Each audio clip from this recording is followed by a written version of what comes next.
From Hofstra University, it's the Catholic High School Football League semifinal clash. Christ the King taking on perennial champion, the St. Anthony's Friars.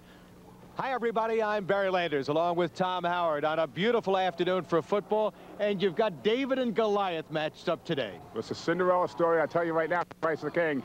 Coach Chris Hardat is sitting over there pinching himself, saying, you know, I'm here at Hofstra University. We never thought we'd be here in the beginning of the year, but the kids thought they'd be here. They're playing that way. He's ready for this game today, and his kids are ready for it. They're 9-0. They were seeded 15th out of 20 schools, a small school, playing many of the small schools. But they shocked Farrell last week, a huge victory. They believe that they can compete against St. Anthony's. They've got a great runner by the name of Vinny Ruddy. Well, Vinny Ruddy can do it all. I mean, they have two tailbacks in their offense. Anthony Tuzo, also Vinny Ruddy. Vinny Ruddy averages 6.7 yards every time he puts his hand on the ball. And he gets some break time. He gets to get to the sideline. Anthony Tuzo gets to get in. Timmy Ewell, the quarterback, can put the ball in the air. Only puts it in the air when it's necessary. Great percentage. Second number 2 in the league as far as completions go to Todd Minley of St. Anthony's. Well, you mentioned Todd Minley, St. Anthony's. They have a great offense, maybe the best offense in many years in Catholic League football. They can throw, they can run, and they've got a great running back who also can catch the football. Robbie Rydell, number 33, Rob Rydell, can catch the ball out of the backfield, but he can run the ball. They really have it all because they have running backs. They have Minley,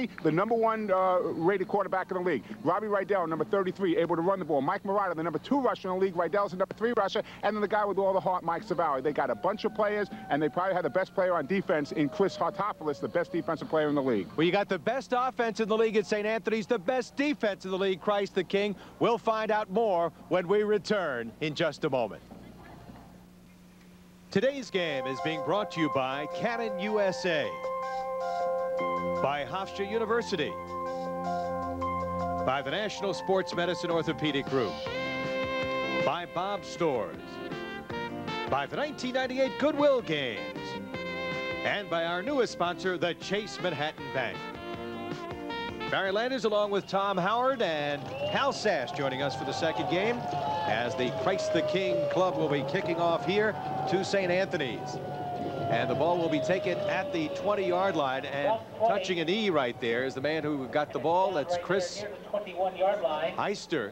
And it'll be 1st and 10 at the 20-yard line. Barry, right off the start, I see Christ the King playing smart football. Christ the King does not want to get the ball back to Chris Hartopoulos. Chris Hartopoulos is one of the best kickoff returners in the league. So they kick the ball short. St. Anthony's makes a little mistake there by kneeling down. You take a look at quarterback Todd Minley, running backs Mike Savali, Rob Rydell, and Mike Murata. Mike is a number 2 rusher in the league. Kevin Lewis and Brendan Dunn ends. Big Matt Knapp, number 72, 6'7", 320-pound offensive Keep tackle. it on him, number 72. They'll run behind him quite a bit. And on the first play from scrimmage, they break a big one into the secondary. Rydell all the way, 30, 20. They'll look back, chase from behind. He's going to go 80 yards. Rob Rydell with his 12th rushing touchdown of the year. He came in with 950 yards, now breaks 1,000 on the year in only 89 carries. He averages 11 yards every time he touches the football. Now, one of the things St. Anthony's is thinking right now is how easy is this game? You know, they break the first play for 80 yards, but that doesn't mean anything. Christ the King has to keep their head up. They know how good they are. Rob Rydell has done this all year. St. Anthony's runs the wing tee. St. Anthony's runs it from a double wing. Rob just took the counter back the opposite way, right through the middle, and was gone. Christ the King rotated up to try to stop the run, and once he broke it, he was off and running. Quarterback Todd Minley will try the extra point. Snapping, Chris Hartopoulos. You're going to hear his name all day long. And, of course, his brother Nick was a great star from last year's team, now playing lacrosse at Duke. We saw him in the Long Island High School Football Championship game. And there is a look at Todd Minley, who was hurt earlier in the year and has come back very effectively. Todd had a shoulder separation, and that slowed down the offense just a little bit. Eric Michelizzi came in and did a real fine job at quarterback, but didn't run the option quite as well as Todd does. Todd can pass the ball, which means if teams rotate up, they're in trouble. Take a look right now. One more time, you're going to see Minley get the ball, just spin around. Savali's in motion. He just goes an inside handoff right there, and right up the middle of the gut, it's touchdown. Look at the blocking. Great job up the middle. You see number 66 throwing a good block, Jimmy Ronan. Good job off the center, and Brian Gordon, a tremendous center who has 1 AA possibility, and you can see he's stretching for that end zone. He felt from his backside, Dan Morona coming up, coming up trying to give some pressure. Robbie Rydell now. St. Anthony's plays a lot of their starters, though, on special teams, and you see right there, Robbie Rydell is back out on the kickoff team. They don't take any chances on specials. He has great breakaway speed, and we saw it there. will be a wide receiver in college and a terrific athlete. We talked about his running ability, but as a receiver, he's catching 31 balls this year, averaging 18.2 yards and 6 receiving touchdowns. He now has 18 touchdowns this year, catching and receiving and running. Here's Hartopoulos' kick. Tuzo will take it at the 12-yard line, dropped it, picks it up, number 1, and will go out of bounds at around the 21-yard line or 22-yard line. You know, this Christ the King team, really nothing to lose as far as this game is concerned. The pressure all on St. Anthony's, and if St. Anthony's may be taking this one a little lightly, thinking about maybe playing next week against Mount St. Michael. Well, if anything, St. Anthony's has, the weakness of St. Anthony's really is their defense. The defense is a weakness. Christ the King's offense is a good offense. It could be, this could be, you know, a 45-44 game. They could go up and down the field. We'll see that right away. Let's see what Anthony's does right off the bat on defense, and if Christ the King can move the ball. Two great running backs in Ruddy and Tuzo. Tim Ewell is the quarterback. Number 5. Vinny Ruddy is number 32. They'll line up with wide receivers to the right and left. And on the first play from scrimmage, they'll hand off to Vinny Ruddy, and Vinny Ruddy will pick up some short yardage. And just the opposite of what St. Anthony's did. St. Anthony's took their left halfback, put him on a counter right up the middle. They take their right halfback and put him on a counter right up the middle. It's the assistant coach for St. Anthony's right there, defensive coordinator. Pickup of 7, 2nd and 3. Dan Marano will check into the ball game as a receiver right now, number 20. So Tuzo and Ruddy will work in the backfield together, 32 and number 1.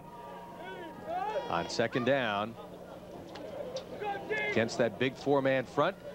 This time they try the right side of the line, and it's Ruddy on the carry. He'll cross the 30, maybe have the first down close to the 32-yard line. Let's see where they mark the forward progress. It's going to be very close, Barry. The way they have to spot, and they give it the first down. They don't even measure. It looked like they were going to measure. He's across the 31, so they're giving him the first. Vinny has gained 853 yards on the year, averaging 6.3 a carry with 11 touchdowns. 2-year starter.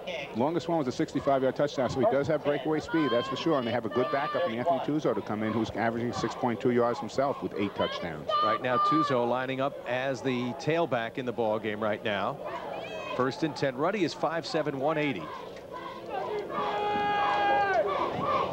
And Tuzo gets the call and will be taken down as he got to the 34-yard line by Andy Mounts, number 45, the linebacker in the 4-3 defense. Let's take a look at our keys to winning for Christ the King. Christ the King really has their work cut out for him, okay?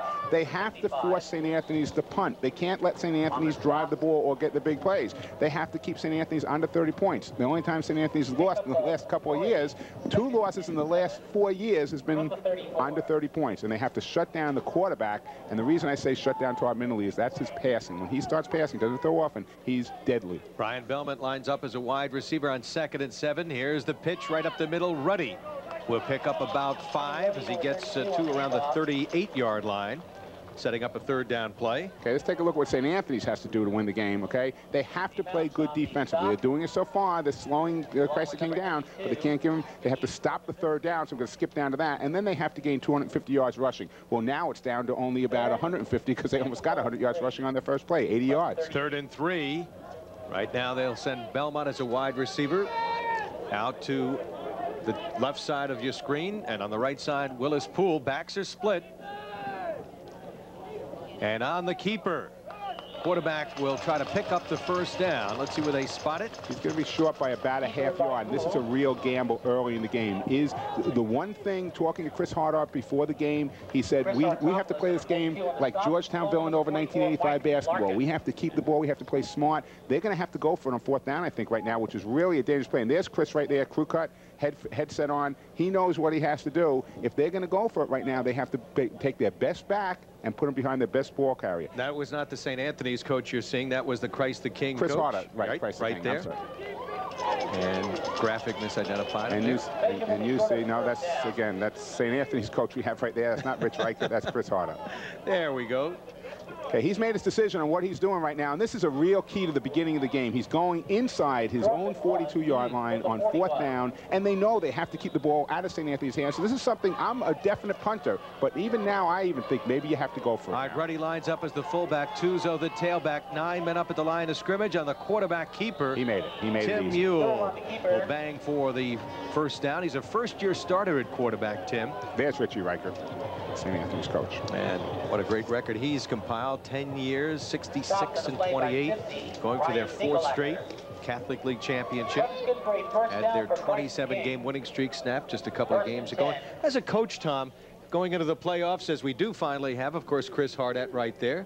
Christ the King coach. As a coach going into a playoff, does it help sometimes to lose, not have that winning streak hanging over your head? My belief always was I needed a loss during the year to get my kids' heads right. The undefeated seasons, Richie's only had one. They don't come that often. I'd rather lose and win a championship than have a chance going undefeated. The play action fake complete to Willie Poole downfield for the first down inside midfield at around the 46-yard line. Nice job by Tim Mule. Rolled to his left, the lefty off the play action fake and found Willie Poole. And again, like you said, it's a great job. Watch Timmy on this replay. He's going to be coming off his left side, and now he just pulls up. He squares his shoulders, not too well, but gets it. It's a sort of a wobbly pass, but on the money. He did what he has to do. Christ the King's doing exactly what David has to do to beat Goliath. They're controlling the ball. They're taking the little slingshot shots up at the head and trying to knock the big Goliath down in the right places. So it's 1st and 10 at the 46-yard line for Christ the King. The Royals, undefeated, 9-0, the only undefeated team in Catholic football this year. Handoff to Tuzo. Breaks one tackle, got to the 45 before he's driven down on the play after a short pickup. Mike Gaffney, number 96, on the tackle. Let's set that defensive line for you. Gaffney, 96, number 50, Brian Dinkelacker, number 92, Keith Rogozinski, and number 44, Mike Larkin. The linebackers, John Benedetto, number 41, the brilliant Chris Hartopoulos in the middle, number 42, Andy Mounts, number 45, the weak side linebacker, and the cornerbacks, Mike White, number 31, and Joe Seppa, 21, the strong safety, Scott Bravo, number 28, and Eric Stain, the free safety. So it's 2nd and 9 from the 45. Mule to throw, quick out on the far side, and it's complete again to Poole. This time for about 7 yards, make it about 5 yards on the catch. He got it to the 40. And they're taking exactly what St. Anthony's is given. They're coming up, and again, one of the keys is converting on 3rd down situations here. They have to convert on 3rd down. Here comes another 3rd down they have to convert on. If they don't, then they have to convert on the 4th down, and they did that before. Dan Marana brings a play in from the sideline. He's a wide receiver. Willie Poole, 2 catches on the day, the good-looking sophomore. Backs are split. Tuzo and Ruddy on 3rd and 4 for Christ the King. Trailing 7-0. Looks like they want to show blitz here. Quarterback up the middle trying to get the first down. Will not, but he got about 3 yards, got it to around the 38. Okay, let's take a look at the road to the top here, Barry. We have Christ the King beating a big upset, Monsignor Farrell, which again was another Goliath that they were going after. Knocked them off 33-9. St. Anthony for the 45-30 victory over Holy Cross. 4th and 2 coming right here, and they will go for it and try to keep the ball away from St. Anthony's. Poole goes to the left, Belmont to the right, wide receivers in this 4th and 2 situation. Back to throw, Ewell. He'll scramble. Will pick up the first down and more at the 30, and Ewell inside the 30 at the 28. A 10-yard pickup, and we have a late flag on the play as well. You know, that flag came from the backside there. They may have saw what they think was a clip from behind by Christ the King. Ewell gets up limping a little bit, and that could be a concern to Christ the King, a lot more than where the flag is coming from. I don't know that the call is a correct call only because there was no contact made. The ref saw it from the backside, but Ewell is hurt, and this is a real concern that I have. We're going to take a look from the backside as the back judge who threw the flag sees it. Ewell is back. He doesn't see anything, so he starts to scramble out. As he's scrambling down now, there's a little push from behind, but that really doesn't make a big deal. Now watch right here. Watch number 9. Number 9 doesn't hit. He kneels down. He never physically touches, but the ref is making that call on Brian Belmont. Brian Belmont's making the call. It's going to bring it back, and now it's going to be 4th and 2 after the penalty. Well, it's 4th and about 6 after the penalty. And Willie Poole has come into the ball game. He was going to be the quarterback, replacing the injured Tim Ewell. He's the backup quarterback. And now, as they've moved the ball back, Christ the King will not take a chance here, and looks like they've sent the punting unit in. Yeah, I was going to say, I think that's a smart move. Now it's not a close situation anymore. You got what you wanted. You knocked about 6 or 7 minutes off the clock. As a matter of fact, I'd be conservative right now. They still have another 20 seconds before I have to punt. I'd sit on that 20 seconds. I'd use every second I have to here. You still have 15 before you have to snap the ball. Vinny Ruddy will be doing the punting here, standing back at his own 44-yard line. Bad snap. Got it away. Good play by Ruddy to get to that ball. And it will be bouncing inside the 10-yard line. And St. Anthony's will be pinned back at on a 32-yard kick to around the 10-yard line, where they'll take over 1st and 10. In case you're just tuning in, on the very first play from scrimmage, Rob Rydell went 80 yards for a touchdown. His previous long touchdown run was 79 yards, and Rydell gave St. Anthony's the quick 7-0 lead. All of them can run in the backfield. Rob Rydell has great speed. Mike Murata is a bruising-type fullback, but can also go. Mike Savali, the other halfback, has good breakaway speed also, so they can run the ball. They definitely can. So St. Anthony's takes over 1st and 10 at the 10-yard line as they lead it by a score of 7-0. Brendan Dunn in the ball game right now, number 80, as the starting tight end. Stay on the ground once again here, and driving hard is Mike Murata, number 35, the fullback. He picks up a 1st down. 13 yards on the play, Barry, and again, they've touched the ball twice, and they've gone 93 yards on 2 carries. Again, Christ the King had the #1 defense in the league, holding teams to 120 yards. But again, they did not play many of the bigger schools because they were ranked in the lower grade. The A-level schools played the Xaviers and the smaller schools. Sure, but they're still a good team, and they showed Farrell last week what they can do when they come up against a big school. So right now, the Friars with a 1st down, single setback is Murata. They line up in that double wing T formation. Murata gets the call, trying to get away. Now, check it. I beg your pardon. We get a flag on the play as that ball was finally taken by St. Anthony. Todd Minnelly, quarterback. Tony DiPello, I think, is going to be called for a hold downfield on this play. Todd did a real good job. They do a good job faking. He runs the option. Again, St. Anthony's has such a wide open offense. They can go off the corners. They can go up the middle. They can pass the ball well. They can sweep well. They can trap well. And why not? When you go behind a line like they have, just listen to this. Brian Gordon, definitely major college player, 6'2", 265. Then you have the left guard, John Gregson, 6'1", 215, and the right guard, Tom Moen, 6'2", 255. Then the tackles, Matt Knapp, 6'7", single major school, and Jim Ronan, the other tackle, 6', 250. I mean, right across the front line, they average 240 pounds on a high school football team and can get off the ball. I'm watching Matt Knapp, number 72. Great feet underneath him. Used to be a real good wrestler, has real quick feet, is able to take linebackers on downfield. Trying for 4 in a row, St. Anthony's, 93, 94, 95. Of course, Chaminade and St. Francis Prep have won the most Catholic League championships.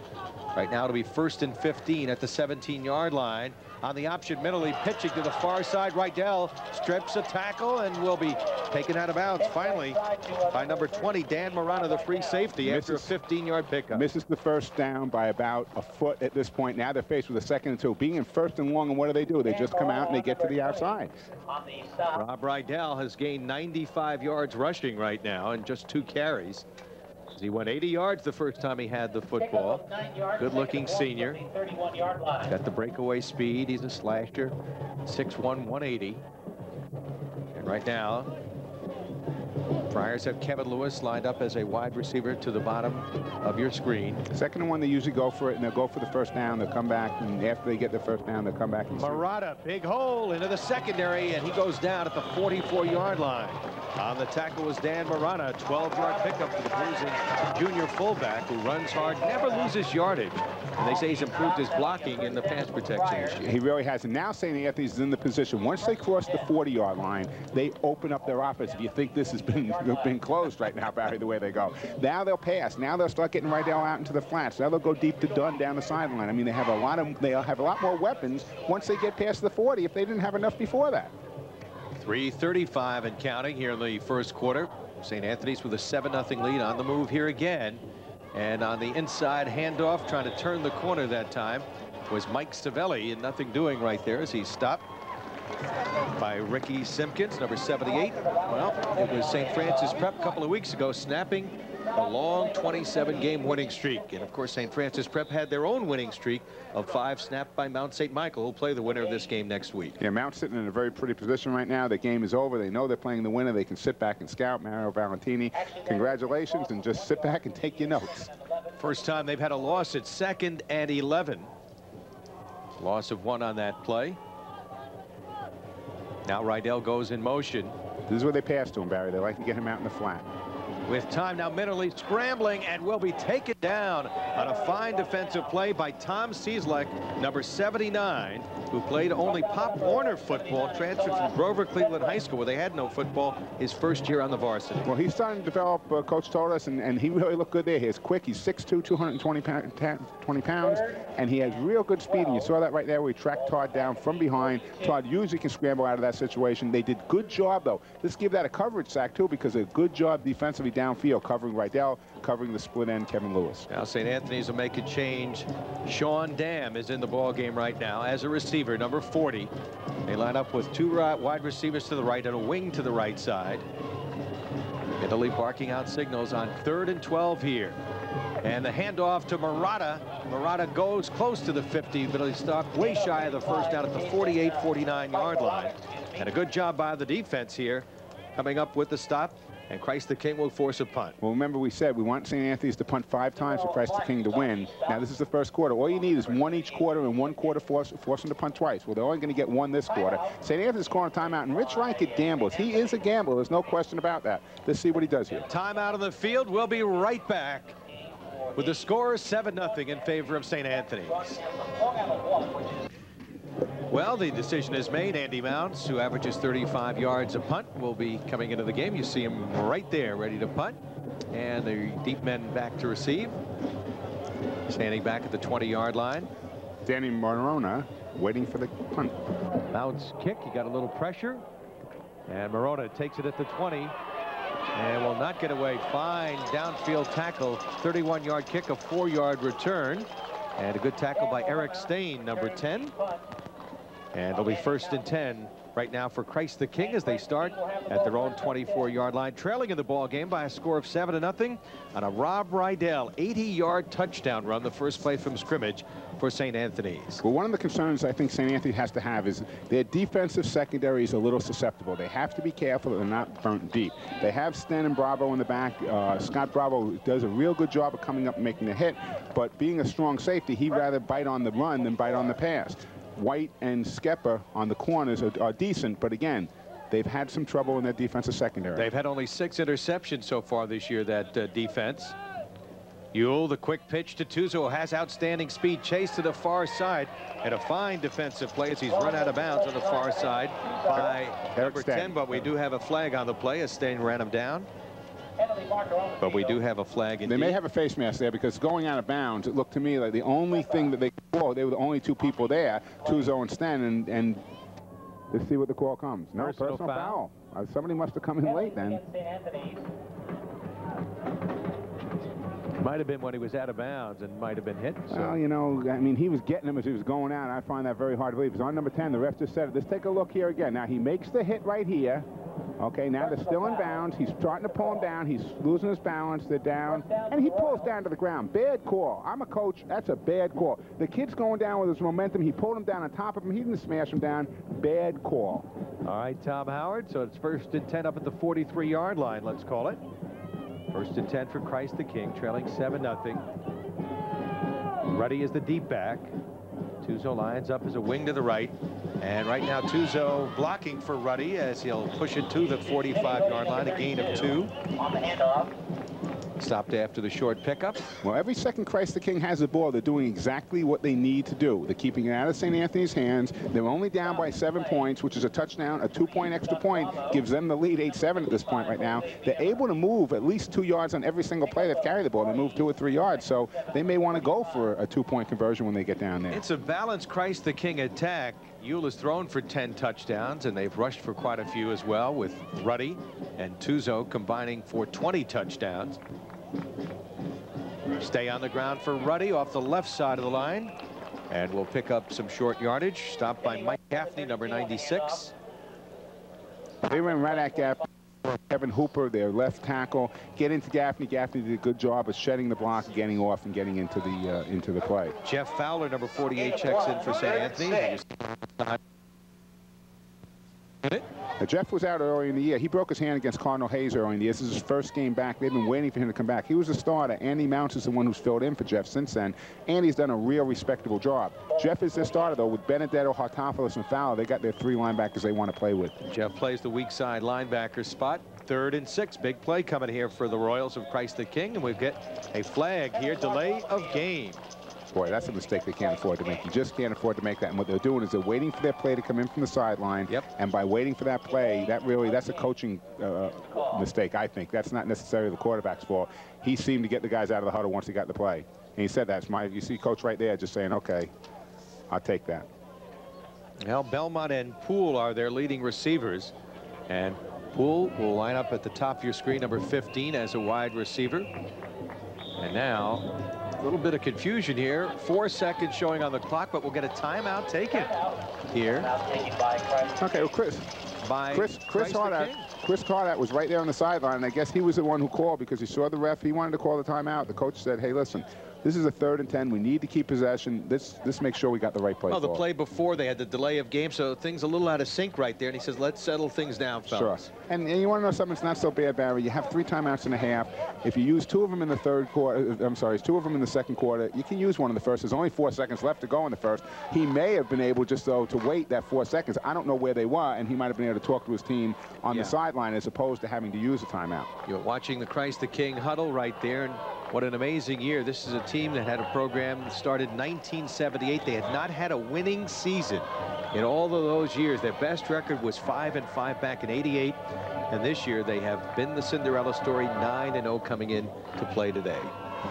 And right now trying to slay. I don't know who's up there in the planes doing figure 8s in the sky, but I'll tell you, or that's a twist or one of the other things starting to go up and rip the roof here off the new press box at Hofstra Stadium. Timmy Ewell, whose dad is the JV coach, back to throw, straight drop. He's in under pressure, being chased, got away from a little heat, throws the ball up in the air, underhanded, looking for Dan Morona. Well, I tell you, I have a real questionable call on that one. He just threw that ball away. I don't know anybody was even in the area. Chris Hartopoulos was all over him. Time out of the field. The 1st quarter has come to an end. We'll be right back. Barry Landers along with Tom Howard. 2nd quarter just about ready to go here. Christ the King forced to punt. Vinny Ruddy standing back inside the 30, and we get a flag dropped. Another mistake here, Barry, and St. Anthony's that time it looks like might have jumped. That'll make it 4th and 6. Pick up 5 yards here instead of 4th and 11. Move it up to the 47-yard line. Well, maybe you want to try to make them jump one more time, but I don't know that I go for it on 4th and 6 at this point. But we'll see. Let's just keep an eye and see where they have a fake in here. Any type of design play. St. Anthony's is sitting back though. Fake probably. Oh, he jumped again. He jumped again. Now you got to. Now is when you want to use your timeout to talk with your team and say, hey, now it's going to be 4th and 1. What can we do? I mean, they're going to put their offense back in. I'm almost sure they're going to put their first offense back in and they're going to go for it. Eric Michelizzi was the deep man, and now it'll be 4th. Nope, they called. Nope, the other way. They called it the other way. I guess somebody must move. We saw St. Anthony's jump. They must have called somebody. Exactly, somebody moving in the offensive line. So it's back to the original 4th and 11 from the 42. Ready in punt formation. Hope you're enjoying our coverage of Championship Catholic High School football. Barry Landers, Tom Howard, a lot more coming up. Nassau, Suffolk football.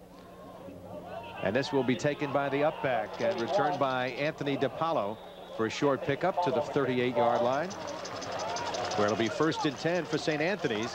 They lead it by a score of 7-0. Rob Rydell went 80 yards on the first play from scrimmage, but the only score in this game, his 12th rushing touchdown of the year and 18th overall. 1st and 10 for St. Anthony's.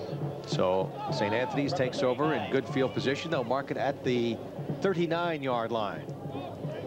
The quarterback is Todd Minnelly. Broke his collarbone in the 3rd game. An outstanding lacrosse player. A real leader. His dad, of course, one of the fine coaches in Nassau County. Bruce Minnelly. Coaches over at Manhasset. Great basketball coach from Manhasset. There goes Rob again. Boy. One step away. Ankle tackle there. And he was brought down by Tom Cieslak along with Ricky Simpkins playing that very tough defensive line. That is a big front four. Really is. Let's take a look here again of Rob Rydell taking the ball one more time. It's just this is the outside counter right now instead of the inside trap he ran before. Coming back through the middle, and Cieslak right there just grabs his ankle. I'm sure Rydell would have broke back to the left and actually beaten the safety, and he might have been off and running again. Julian Condi, number 40, had a chance to wrap him up, but he broke out of that tackle. Now Savelli goes in motion as a blocker, and Minelli will be sacked down by the big guy Ricky Simpkins, who a lot of Division I schools are looking at, a 6'4", 285-pound senior who came to the school 3 years ago as a basketball player, because Christ the King is known as a basketball school and has developed into an outstanding football He did a player. good job on the pressure, but what's really happening is the secondary coverage, Barry. The secondary did a good job on right there. They only sent 2 men in the pattern. They had a split end, and you see right there, Todd's looking. He can't find anybody. And as you said, Simpkins steps in there, does a good job. 6'4", 285. He's a big boy himself. Now put St. Anthony's again in another third down. My key to the game was the Christ the King had to convert third down. So now St. Anthony's is put in a situation they better start converting the third downs. 3rd and 10 for Todd Minelli on the option. Minelli will keep and will not get the first down. This is going to be the second punt now that St. Anthony's is going to have. Nuno Martin's strong safety came up and made the stick. And a good fine play there for the defense once again to hold this high-powered offense. But you know what's happening right now as far as I can see? St. Anthony's can pass the ball. There's nothing wrong. But now what I'm seeing is they're playing such good secondary. Don't pass the ball. Run the football. Keep it on the ground. You're going 5 and 6 yards. Keep the thing on the ground. Don't even take a chance of putting yourself in a 2nd or 3rd and long situation. Andy Mounts will punt. Morona, number 20, is back to receive the kick. Dan Morana, the senior. Mounts with a beautiful kick way over the head of Morana. It will bounce toward the end zone. They'll try to down it. And did they get it? No. No. Hustling effort there by number 21 on the special teams for St. Anthony's, and he almost got to the ball, Joe Seppa. Well, Joey's a good defensive back also. He, like you said, Barry, he hustled down under the ball, but unfortunately Mounts did such a good job with that punt that the ball carried into the end zone. As Joey got to it, he was unable to keep it out. So Christ the King will take over at the 20-yard line, trailing 7-0 early here in the 2nd quarter. Winner of this game will play Mount St. Michael for the Catholic High School Championship next Sunday. And we will have some great high school football coming your way. The Nassau County Conference 4 championship game. They have Locust Valley's playing Manhasset, and we talked about Bruce Minelli, the basketball coach from Manhasset. Well, Bill Cherry, their football coach, is getting ready to beat Fred Smith right now in next week's game. And of course, we'll have also a Suffolk County championship game as well. Handing off, this is Vinny Ruddy, and he'll bang it out to around the 25-yard line, a 5-yard gain. Gain of 5 on the play for Ruddy. Ruddy had a twisted ankle a couple of weeks ago. You know, he stops, he starts, he's not particularly just only a north-south kind of runner. He can run between the tackles and bounce it out. And he broke the school rushing record for career rushes so far this year. Well, again, they haven't been around that long, so it's not that hard to break that record, but they've had such a great year. And considering you have 2 tailbacks in Ruddy and Tuzo, that's a great stat. Ruddy now lining up as the fullback here. Tuzo, the tailback, on 2nd and 5. Tuzo gets the call. Turns it outside, looking for an opening down the sideline, has the first down as he crosses the 30 to around the 32-yard line. Mike White coming up from the secondary along with Jason Moreno, number 36, to make the tackle. St. Anthony's has to start getting the feeling they're in a football game. They have to start waking up. How did St. Francis Prep beat them a couple weeks ago? They kept the football. They hung in the game. They stayed around. They did all the things you need to do to upset a big team like this. St. Anthony's is not playing smart offensively, number 1, and they're letting them keep the ball too long on defense, number 2. Poole will come out, number 15, as a wide receiver, matched up against Scott Seppa at the bottom of your screen. Backs are split, Ruddy and Tuzo. And this time it is Tuzo tripped up after he picked up about 6 or 7 yards. And another nice run for Tuzo. Jason Moreno, number 36, good against the run with the tackle there, but a nice play picking up 6 yards on first down. Well, Jason Marine gets to come in the game. He's one of the alternate backs that gets in there, and he did a good job on an open field tackle right there. You saw as the runner was breaking to the outside, he gets one more step. He has good yardage. Tuzo is their fastest guy at 4'6", an Ivy League potential player, 95 average, National Honor Society, over 1,100 on the boards. And this time it's Ruddy He'll pick up short yardage to the 40, gain of 3, setting up a third and short situation. Chris Hartopoulos on the tackle right there, and that's where, you know, Chris has to do the job. He's probably the key to their defense right now at middle linebacker. He's usually all over the football. He needs to step up big during this next play. Price the King 0 for 2 in third down situations. Poole will check in with a play from the sideline. 7:24 to go in this first half.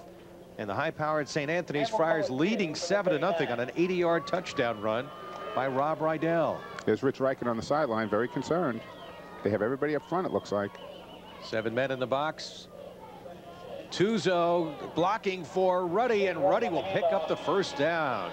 Barry, you can't have 7 men in the box and let them take it to you, and that's exactly what Christ the King just did. They took it to St. Anthony's. You can't have that. If you're putting 7 men in the box, you got to beat them off the ball. Christ the King offensive line doing a good job. David Dowd and Alex Vasquez, the right guard and right tackle, just did an excellent job of getting off the football. Rest of that offensive line, center Eric Sains, number 52, left guard Joe Kober, 59, left tackle Kevin Hooper. So they pick up the first down, now up at the 44-yard line. Ruddy directly behind the quarterback. Tuzo off to the left side. And play action fake. Here's Ewell throwing downfield, intended for the big tight end Jerry Sarawak, and it's incomplete. And I'll tell you, he had him wide open. Sarawak has 6 receptions this year for 67 yards. They don't throw too often to him, but when they do, they usually can hit their target. Take a look one more time on this. Timmy Ewell drops back. Good play action here. Freezes people. Now he sets up, but he just doesn't deliver correctly. He's too high over the intended receiver's head, but look how wide open Sarawak was. Sarawak, the sophomore, 6'2", good target. He's really improved coming on lately. And one of the big reasons why they've been running the ball very effectively. He's got a couple of big passes, even though he has only 6 catches. St. Anthony's has good linebackers against the run. Against the pass, though, a lot of times they don't get back deep. 2nd and 10 from the eye, they'll work. Another play action fake. Ewell looking for Sarawak. This time he has the first down. At the 41-yard line, a 15-yard gain to Jerry Sarawak. And if you notice, number 41, John Benedetto, who's supposed to be back there, wasn't there, followed later. Again, the defensive linebackers have to drop back to their zones. They have to get in the area. They were not in the area. Sarawak was left wide open. Take a look one more time. You see Ewell. Now watch right there. Middle linebackers in there, Hartopoulos. Now all of a sudden, Ewell's open. 41 chasing from behind. You see right there, John Benedetto. You can't do that and play good defense. You have to stop that. Either middle zone or the 2 hook zones with the linebackers, and they're not doing that. Good job for Christ the King. They began at the 20, and you see they've out first down St. Anthony's 8-3. Good ball control. Another play action fake on first down, looking for Marana. He has it and has the first down, and still going inside the 30 at the 27-yard line, a 14-yard gain. Now Marana did a real good job of finding the open area and sitting there. Ewell again stepped back, was able to find the receiver, took his time. St. Anthony's is sort of stuck in the middle. They're not putting a rush on defensively, and they're not covering pass defense. They're sort of stuck in the middle. They don't know which way to go. Hey, either put 7 men up in the guy's face and get in there, or drop back in coverage and have 6 guys or 7 guys back in defensive coverage. Jose Vieira comes out of the game. Brian Dinkelaka replaces him at tackle. Danny Marana, transfer from Malloy, where they do not play football. Excellent hands, made a fine catch there. Good two-way player. Tuzo blocking, now trying to turn it outside, has the first down and more, still going, and shoved out of bounds by Eric Stain at around the 9 or 10-yard line. And they just got to the outside on that play. I mean, they just, you know, they're using their speed to get to the outside. St. Anthony's outside backers have to come up and make the hit. He just got faked out to the outside. Tuzo did a real good job of setting up, cutting to the inside, and then cutting to the outside and freezing the linebacker on the play. Great block by Brian Belmont, number 9, in that play as a wide receiver. He really made that play develop for an 18-yard gain for Anthony Tuzo. 1st and goal on the 10. St. Anthony's is throwing their big defensive guys in, guys like Matt Knapp, offensive tackle, 6'7", 320 pounds, 310 pounds, is coming in on defense right now. So it's going to be a little tougher to run up front right now, but they can get to the outside on Anthony's. Tuzo and Ruddy are the running backs. Tuzo on the pitch. Check it, the Ruddy inside the 10 to around the 6-yard line. So Vinny Ruddy will pick up about 4 on the play. Good run to the inside. He saw it covered to the outside. He broke back to the inside. Matt Knapp, who's an offensive tackle, is unable to make the tackle there. He's not used to playing defense. He breaks right through. Vinny Ruddy, a powerful runner, had 163 yards and 3 touchdowns last week against Farrell. 2nd and goal. Ball resting at the 6-yard line. Christ the King on the move here, trying to tie up the game. On the option, this is Tuzo, stumbling and goes down at the 7. He lost his footing. Hartopoulos makes a play there without even making a tackle, though. Good job by Chris Hartopoulos. He breaks down. He looks the man in the eye. The man tries to go further and actually loses his footing. He knew he couldn't cut into Chris, and he tries to get around him. Real good job by Hartopoulos on defense. Take a look at this one more time. You're going to see Tuzo take the ball, go to the outside. Watch now after the pitch. Now watch 42 come into your picture. 42 is coming from the left side. Well, you can't see him now, but he's actually the one who made him. You see right there in your screen, Hartopoulos, and you also have number 21, Joey Sepper, coming in and also helping out. Marana and Belmont will line up wide to the right. 3rd and goal from the 8-yard line. Ewell looking in the end zone for Belmont, over his head. Defending was Eric Stain. It'll set up 4th and goal from the 8-yard line. Eric did a real nice job stepping in front at the last minute when he's supposed to. It's exactly how you're supposed to play pass defense in the end zone. You don't want the guy to be able to go in the fade, so you stay behind him and you break in front when the ball's delivered in the air. Did a good job, able to break up the play. They have an excellent kicker, Nick Maltese, who leads the league in extra points. Has kicked 1 of 2 field goals this year. And number 14 has come out of the game as Ewell goes to the sideline. That was a pretty good drive. They started at the 20, able to get to the 8, and have to settle for a possible field goal here. The only problem with that is they do have to settle for the field goal. You don't want to settle. You take it, and you want to put points on the board. You certainly don't want to go in halftime without points, but you wanted to get the 7. Sharp angle from the left hash mark, 25-yard attempt. It's up, and Maltese kick hits the upright and is no good. Boy, that hurt. That deflates your team, because not only A, with 4 minutes to go in the half, does St. Anthony's get the ball back winning 7-0, but B, they have the offense that can go, and they can actually go in up 14-0. So Christ the King doesn't get points, and St. Anthony's may put points on. You can see right there, Nick Maltese really upset with himself. He had the ability to put it through, and it hits the upright. Time out of the field. We'll be right back. 3:54 to go in the first half. Okay, going to take a look at Nick Maltese kicking. He's a right-footed kicker. He's kicking. He's going to hit the left upright with his kick. It was a real tough angle, remember, from where you are. And there it goes, and it's hooking in. And you can see right there, bam, right on the very tip. You want to know, Barry, if he would have gone 2 inches higher, they may even give him the kick, because it was so tough they wouldn't have been able to see. One more time on Maltese. He hooks it around, and, oh, he knew it. And that's, I mean, that's a heartbreaker for a kicker. All right, if you're St. Anthony's now, do you go for the big strike here? Oh, no, they don't go for big strikes, because their big strike is a running play. Seriously, just like you saw right there in the beginning. They don't pass the ball for big strikes. They can run for big strikes. Minnelly's only passed 65 times this year, although he was out a couple of games, and his backup, Eric Michelizzi, has thrown 19 times. His big strike could be hitting Rydell in the flats. That's a big strike, but I think they'll keep the ball on the ground. Murata tackled after he got about 2 or 3 yards. Right up the middle for the big fullback. Never loses yardage. No, he really doesn't. He's a real good kid. And you want to know something? The thing I respect most about St. Anthony's is that Fred Gallagher Sr. and Fred Gallagher Jr. are the ones who run the offense for St. Anthony's. They never panic. I was always a defensive coach. I panicked on offense all the time. These guys, they'll sit on, it could be 7-0 in the 4th quarter, and they'll relax, and St. Anthony's could break away for 25 more points. They don't panic. They keep their kids. They keep doing what they think. They set things up, and they work for it. Tony DePaula, good receivers coming to the game right now, number 15. Rydell going in motion. Keep an eye on him.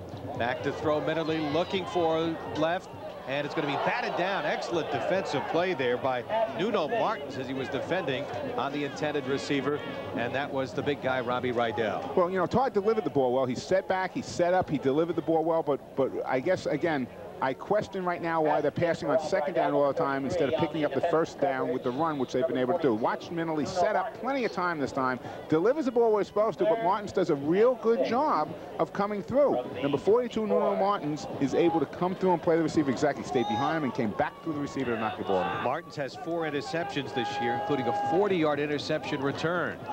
Big play here, 3rd and 6. Christ the King wants to get the ball back. And now they hand off on the counter to Rydell, and Rydell looks like he has the 1st down as he got about 8 or 9 on the play. Well, maybe that's why they're not concerned with passing on 2nd, because they know they can come back on 3rd and pick it up with Robbie Rydell. They can usually pick it up with Mike Murata on the guard trap up the middle out of the wing tee, or they have Mike Savali following the big tackle, Matt Knapp, off the opposite side. So St. Anthony's continues the drive here with under 3 minutes to go in the first half, leading 8 by a score of 7-0. An 80-yard touchdown run by Rob Rydell. The only score so far in this game is Todd Minnelly We'll go back to pass, looking wide open in the flat was the big guy. Rydell has the first down, and he's dragged down by Ronald James after he picked up the first down. And Barry, you can see why he's going to be such a good receiver in college. He has the ability, soft hands, he's able to build. That was a difficult catch that he just made. He was able to pull it in, square his shoulders, and turn and pick up the first down. Watching him, I'm thinking about Mike Sheridan, the great massive Pequa receiver. Georgia Had a great game the other night against Maryland. As a young ESPN. receiver at Georgia Tech, he's just coming on and coming on and coming on. You see how they use him. Coach George O'Leary down there is doing a great job with him. Likes to recruit the island.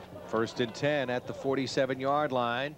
Again, Rydell breaks a couple of tackles, still going into the secondary, chase from behind, and will be dragged down. A game-saving tackle there, at least a touchdown-saving tackle by Julian Condi, number 40, who got him from behind. And you can see Robbie's a little tired there. That's why he started stumbling. I mean, he was hit a couple of times, he broke away, but you can see he's tired. He couldn't, he just couldn't get his footing underneath him to break away. So Condi was able to bring him down from behind. Doesn't happen too often to Rob Rydell. 30-yard gain. He's now carried the ball 5 times for 141 yards. Okay, St. Anthony's going to call a timeout now. They got 2:18. They want to pump this in. They know they're in good position. They're down on the roughly 22-yard line or so, and they said, hey, let's take our time. We've got plenty of timeouts. Let's use our timeouts at this point, and we'll see what we can do. Rich Reich has done a great job with this club. As I said before, the Gallaghers, Fred and Fred, senior and junior, are the offensive corners. There's Fred Gallagher, senior, right there in the middle of the huddle. And he's going to tell his guys, hey, listen, we got plenty of time. We have 2:18. We got a timeout left. We can use the clock to our advantage so Christ the King doesn't get it back, but we want to come away with 7.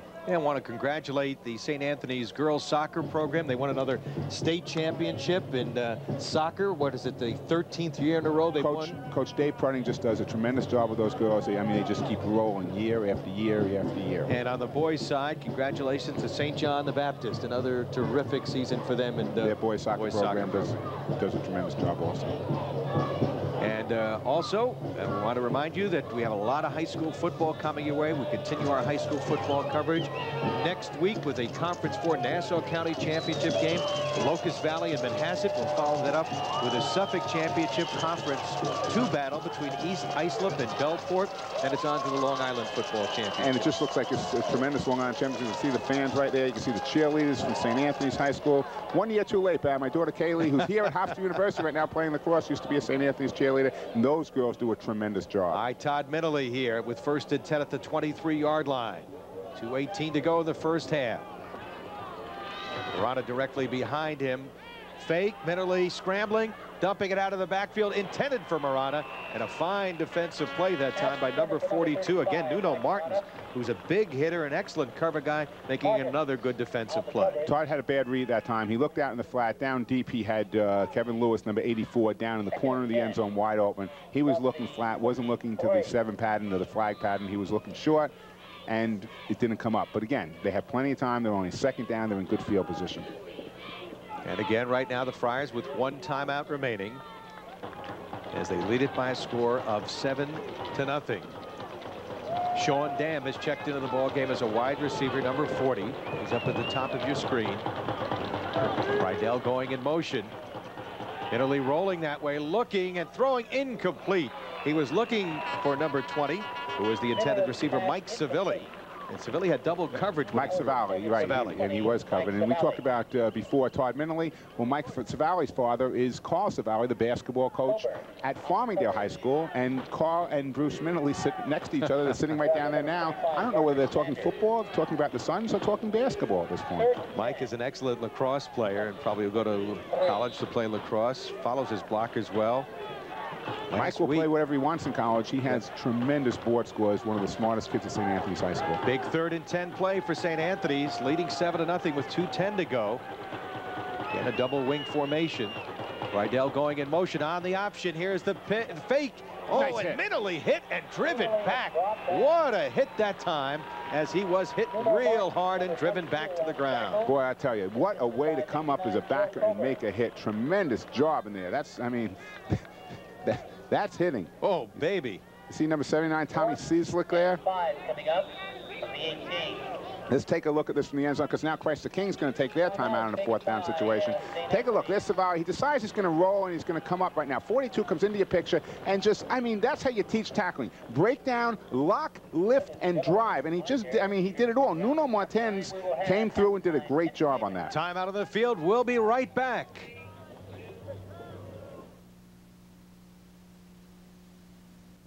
Todd mentally to attempt a 35-yard kick directly in the center of the field here. Rydell, the holder. Italy's kick on the way. The kick is up, and the kick is no good as it sailed to the left, and it remains a 7-0 ball game. Well, again, Christ the King has been doing everything, including a little help from St. Anthony's, on doing what they want to do. They get the ball back with 1:39 left. There's two thoughts here. You go all out, you try to get your 7 points and get on the board, or you just be conservative, see if you get a big play to break, and once you get to the 50-yard line, then go all out. But either way, they shouldn't go in the locker room any worse than down 7-0. And maybe, if they can get a break here, they're going 7-7. Coming up at halftime, Hal Sass will be chatting with a representative from Chase Manhattan Bank, Gary Olson, one of our new sponsors. We have Chase joining us this year. Tim Ewell, the quarterback, and the handoff to Ruddy. And Ruddy won't get much, maybe to the 22, 23-yard line before he's stopped. Chris Hartnett, though, is telling us right now, he's very comfortable right now. Hey, he's taking on, remember, we said Big Goliath is here right now. He's taking him on. He's only down 7-0. He gets the ball to start off the second half. He has everything that he really wants right now coming in at halftime. So he's going to take his time and let that clock tick down. Maybe on this play, they're going to try one pass to see if they can strike. Dan Marana checks into the ball game right now for Christ the King, bringing in a play from the sideline. Of course, Hal and Tom will give you the first half stats and highlights as well during our halftime intermission. Under a minute to go, they'll hand off Ruddy, and he'll pick up the first down. Let's see where they mark his knee going down. It will be enough for the first down at the 31-yard line. So Ruddy, back, picks up the first down, makes things happen out there.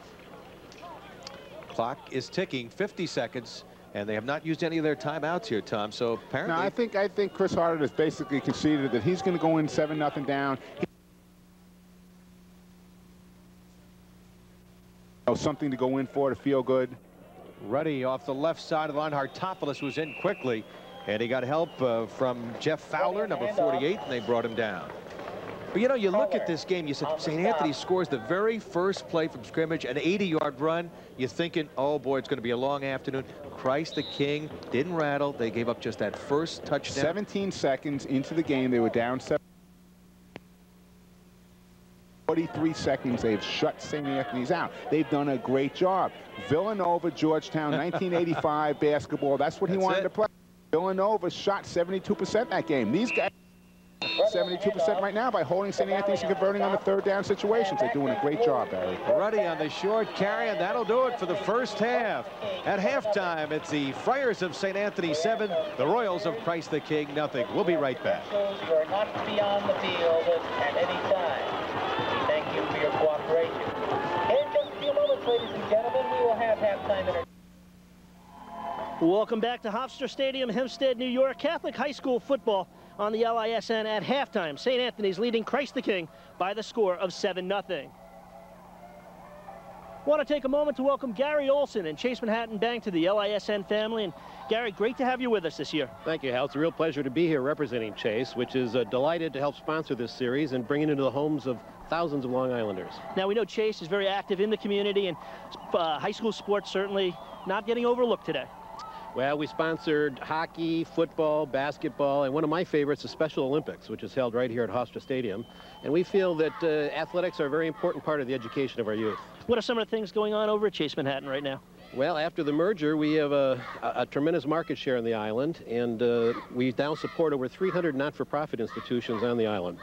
So we're keeping busy, trying to increase our market share and let the Chase name be known throughout the world. On a personal note, I know you are a big football fan, a self-proclaimed cheesehead, as you told me, a big Green Bay Packer fan, but your son Brian plays over at Cold Spring Harbor. Tell me about it. Well, he goes both ways on their small team over there, and he was just made all-county, so we're very proud of Brian. On the Packers, I've been a Packer backer for 30 years through some very, very dry spells, so I'm looking forward to Monday night and the Super Bowl this year with the Packers. Gary Olson, we appreciate all of your help, and welcome to the LISN family. Thank you very much. Gary Olson of Chase Manhattan Bank has been my guest. We'll take a break. We come back. Tom Howard joins me. Halftime stats and highlights right after this. You're watching Championship High School Football on Cablevision's Long Island Sports Network.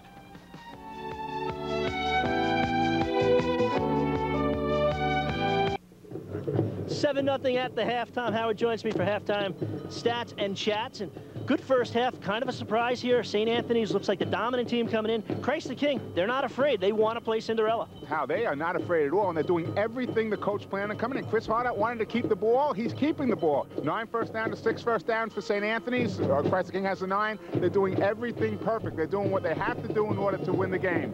I think they're hanging in there, and they're going to try to pull the game out at the end. When you look at the first half, take away the first play, the big 80-yard touchdown run. St. Anthony's has not really controlled the offense. It's been Christ the King who's controlled the ball. Oh, they have. They moved the ball down the field. You can see on the stats right there, 9 first down to 6 first downs. Take away that big touchdown run. It's 100 yards each, really. It's 100 yards rushing each team. No turnovers for each team, so mistakes aren't doing it. Christ the King is playing the game that they want to play. Rydell in the first half, 5 carries for 141 yards. You knew he was going to be a power offensively. On the receiving end, they've only been able to get him the ball once as a receiver. Well, you know, I think give Christ the King credit. They're playing great defensive coverage in the secondary.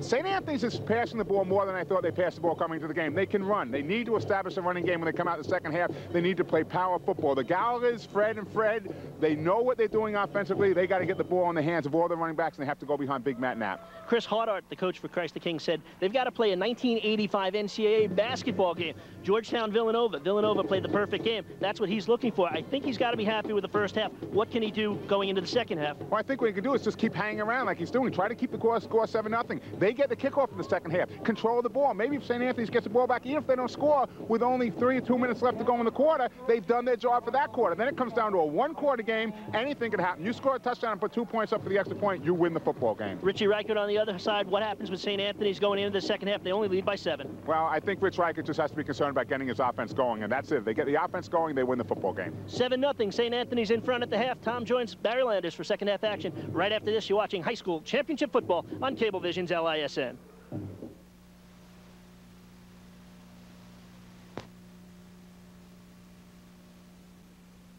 Well, shot of the moon as we get ready for the second half. Moon over not Miami, but moon over Hempstead. It's, I tell you, half moon tonight, and it's getting better and beautiful every night.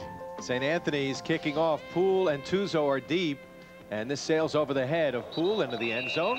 And what about the second half as we get set? Anything we should be keen on? Well, I got to talk to the coaches at halftime, and Chris Harder is very pleased with his team, but what he wants to do is control the football. They're going to try to keep the ball on the ground, mix it up with play-action passes where necessary.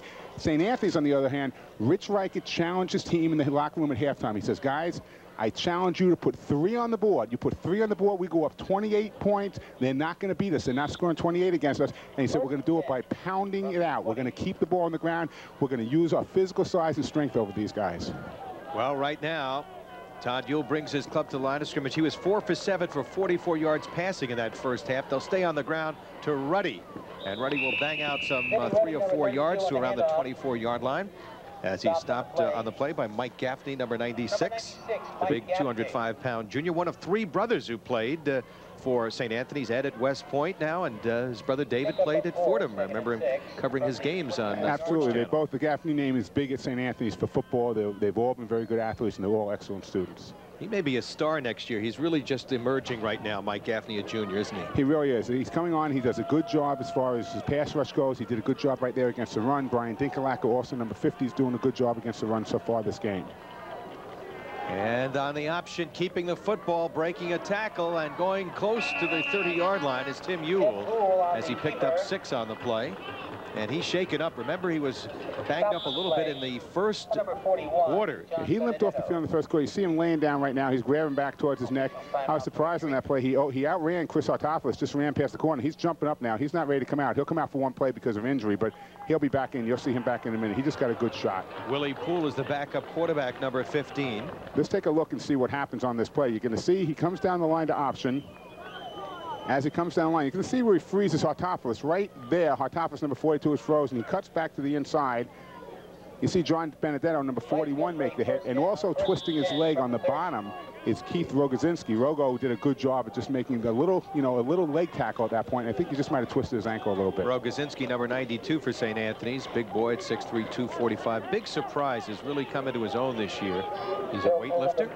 So the backup quarterback is Willie Poole, who caught a couple of passes in the first half in a 1st and 10 situation at the 30-yard line. They'll stay on the ground. Tuzo using that speed, cutting back at the 40, has the first down. He picked up 12, Rogozinski, on the stop along with Eric Stain. And Jason Marine, number 36, also got in on that play. But you want to know something? When you got guys like Eric Stain and Jason Marine in the defensive secondary making your tackles, and they have a lot of defensive secondary guys making tackles today, you're in trouble. You need to hear names like Larkin, Rogozinski, Dinkelacke, and Gaffney, or Hatopoulos, Mounts, and Benedetto, the linebackers making the hits, not the defensive backs. Tuzo, although he's only 160 pounds and is fast at 4'6", he really will hit the hole quickly and get tough yardage. He's not afraid to run north and south. No, he's not a dancer. And again, they'll go to Tuzo right up the middle. He'll pick up at least 6 on the play. So Anthony Tuzo, who had 6 carries for 36 yards in the first half, with 2 solid runs here in the second half. Coming by good. And again, Sten and Mounts, the defensive linebacker and the defensive secondary back, both making the hits on that. They're doing a good job of finding the holes. Not necessarily blocking well, but just screening. They're screening out the front four of St. Anthony's, and they're able to get off the ball. They're doing exactly what Coach Chris Hart wants. He wants to make sure they control the football. Now, down to 9 minutes and 40 seconds in the third quarter, they want to control the ball the majority of this quarter. 2nd down and 4. Tuzo gained 140 yards 2 weeks ago in the last regular season game. And this time it's Ruddy, bounces off a hit and falls forward across midfield. But Barry, you can't have that happen on defense. When you stuff the defensive line and put them in the backfield, you got to make a tackle back there. You can't let the guy bounce it out and get 2 or 3 more yards at that point. Brian Dinkelacke had him, number 50. He stuffed him in the backfield, but then they let him go and they let him get to the outside. You have to have people there assisting you, making the fill. You can't come off and beat your offensive man. You get into the backfield and then have somebody break away. Well, they're 1 for 4 on 3rd downs, and they face a 3rd and 1 here. Ruddy and Tuzo, the running backs, for quarterback Tim Ewell. They put, again, 8 men up in the box there. Ewell will try. Ruddy off the right side, has the first down as he got to the 47-yard line, slicing off the right side of the line beside Vasquez and Dow. St. Anthony's is stuffing everybody in the box, and they're stuffing a tackle to tackle, which means all Christ the King has to do is get outside the tackle, and it's a one-on-one block or a one-on-one tackle, and it's a tough thing to do. You stuff it man for man right down the line. Watch this. He cuts to the inside, breaks it out, turns. Hatopoulos is grabbing from behind. When you have a guy like Hatopoulos grabbing you from behind, you've taken away his strength. You're doing a good job. Hatopoulos is a great hitter one-on-one coming at him. He'll make a hit and knock you backwards. They're not giving him that opportunity today. Very smart game by Christ the King. Tremendous job of coaching this team. 1st and 10 at the 47-yard line as they've crossed midfield here on this drive. Again, the backup quarterback is out of the game. Ewell is back in. Ewell throwing on the run, and it's going to be intercepted downfield by Joe Seppa. He had Brian Belmont behind the defender, but the pass underthrown, and Joe Seppa picked it off. And that was due to the rush that they put. He had to throw. He didn't do a good job. This is Timmy Ewell because he threw on the run, not squaring his shoulders. Joey Seppa does a real good job. Watch Timmy. He's on the run. You can see right there. That's Andy Mounts putting the pressure on him. Andy's grabbing, so he decides just to let it go. Now watch Joey step in front. Joey does a good job right there, reading the ball, stepping in front. You saw it down the sideline. That was Brian Belmont getting ready for the reception. If Joe would have put it up a little high, Timmy would have put it up a little higher, it could have been a touchdown. But Joe Seppa, real good job. 7th interception for the St. Anthony's defense, and the 3rd for Seppa, who leads the club in that department. Right up the middle, Murata into the secondary, and the bruising fullback has the first down up to around the 39-yard line, or be about a 12-yard gain. Now, let's just watch St. Anthony's right now, because I think what they try to do is they tried to open up their offense in the first half. I don't think you're going to see a pass. The next 9 plays, I think you're going to see them take the ball and just pound with the physical size up front, just pound at that Christ the King front 4. Murata 5 carries for 47 yards, came in averaging 7.4 a carry, with almost 880 yards rushing before today, and 9 touchdowns. Again, up the middle to the big fullback, and Murata gets the first down and more as he bangs out to the 46, about a 7-yard gain. They run a 32 trap, they run a 31 trap. They're coming right back up the middle with the guard traps to the fullback. Now they're setting up. Now Christ the King's starting to reel a little bit. Christ the King's going to say, okay, we got to plug up the middle. They're going to go off tackle with their halfbacks after this. They have so much diversity with the wing T that offers, the Friars a chance to move the ball down the field quickly on the ground. Kevin Lewis brings a play in from the sideline. Murata directly behind quarterback Todd Minnerly. Rydell in motion on the counter. will cross midfield, pick up the first down. And Robbie Rydell, who had some impressive numbers in the first half, 141 yards on 5 carries, including an 80-yard touchdown scamper, picks up the first down here. But I'll tell you something, Coach Reichert wasn't happy with that because they only did one real long play on the first play of the game and didn't do anything. He'd rather see everybody getting 5 yards, 4 yards, 5 yards, 4 yards. Very similar to what Christ the King did to St. Anthony's in the first half. See Rydell's numbers updated. 1st and 10 at the 49-yard line as they stay on the ground here. This is Rydell again, hit and driven down by Tom Cieslak. And a fine defensive play by Cieslak after he picked up maybe a half yard. Not a good job on the sweep. That's the Delaware sweep, and you have to get your guards out in front. John Gregson, unfortunately, got outside but didn't get his shoulders into anybody. You can't miss a block on that sweep. First guard has to get and kick out. Second guard has to lead up. Unable to lead up the hole, they were able to pick up a good hit on the on Robbie Rydell. Friars leading 7-0.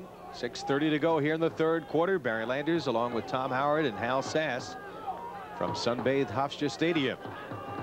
2nd down and 9.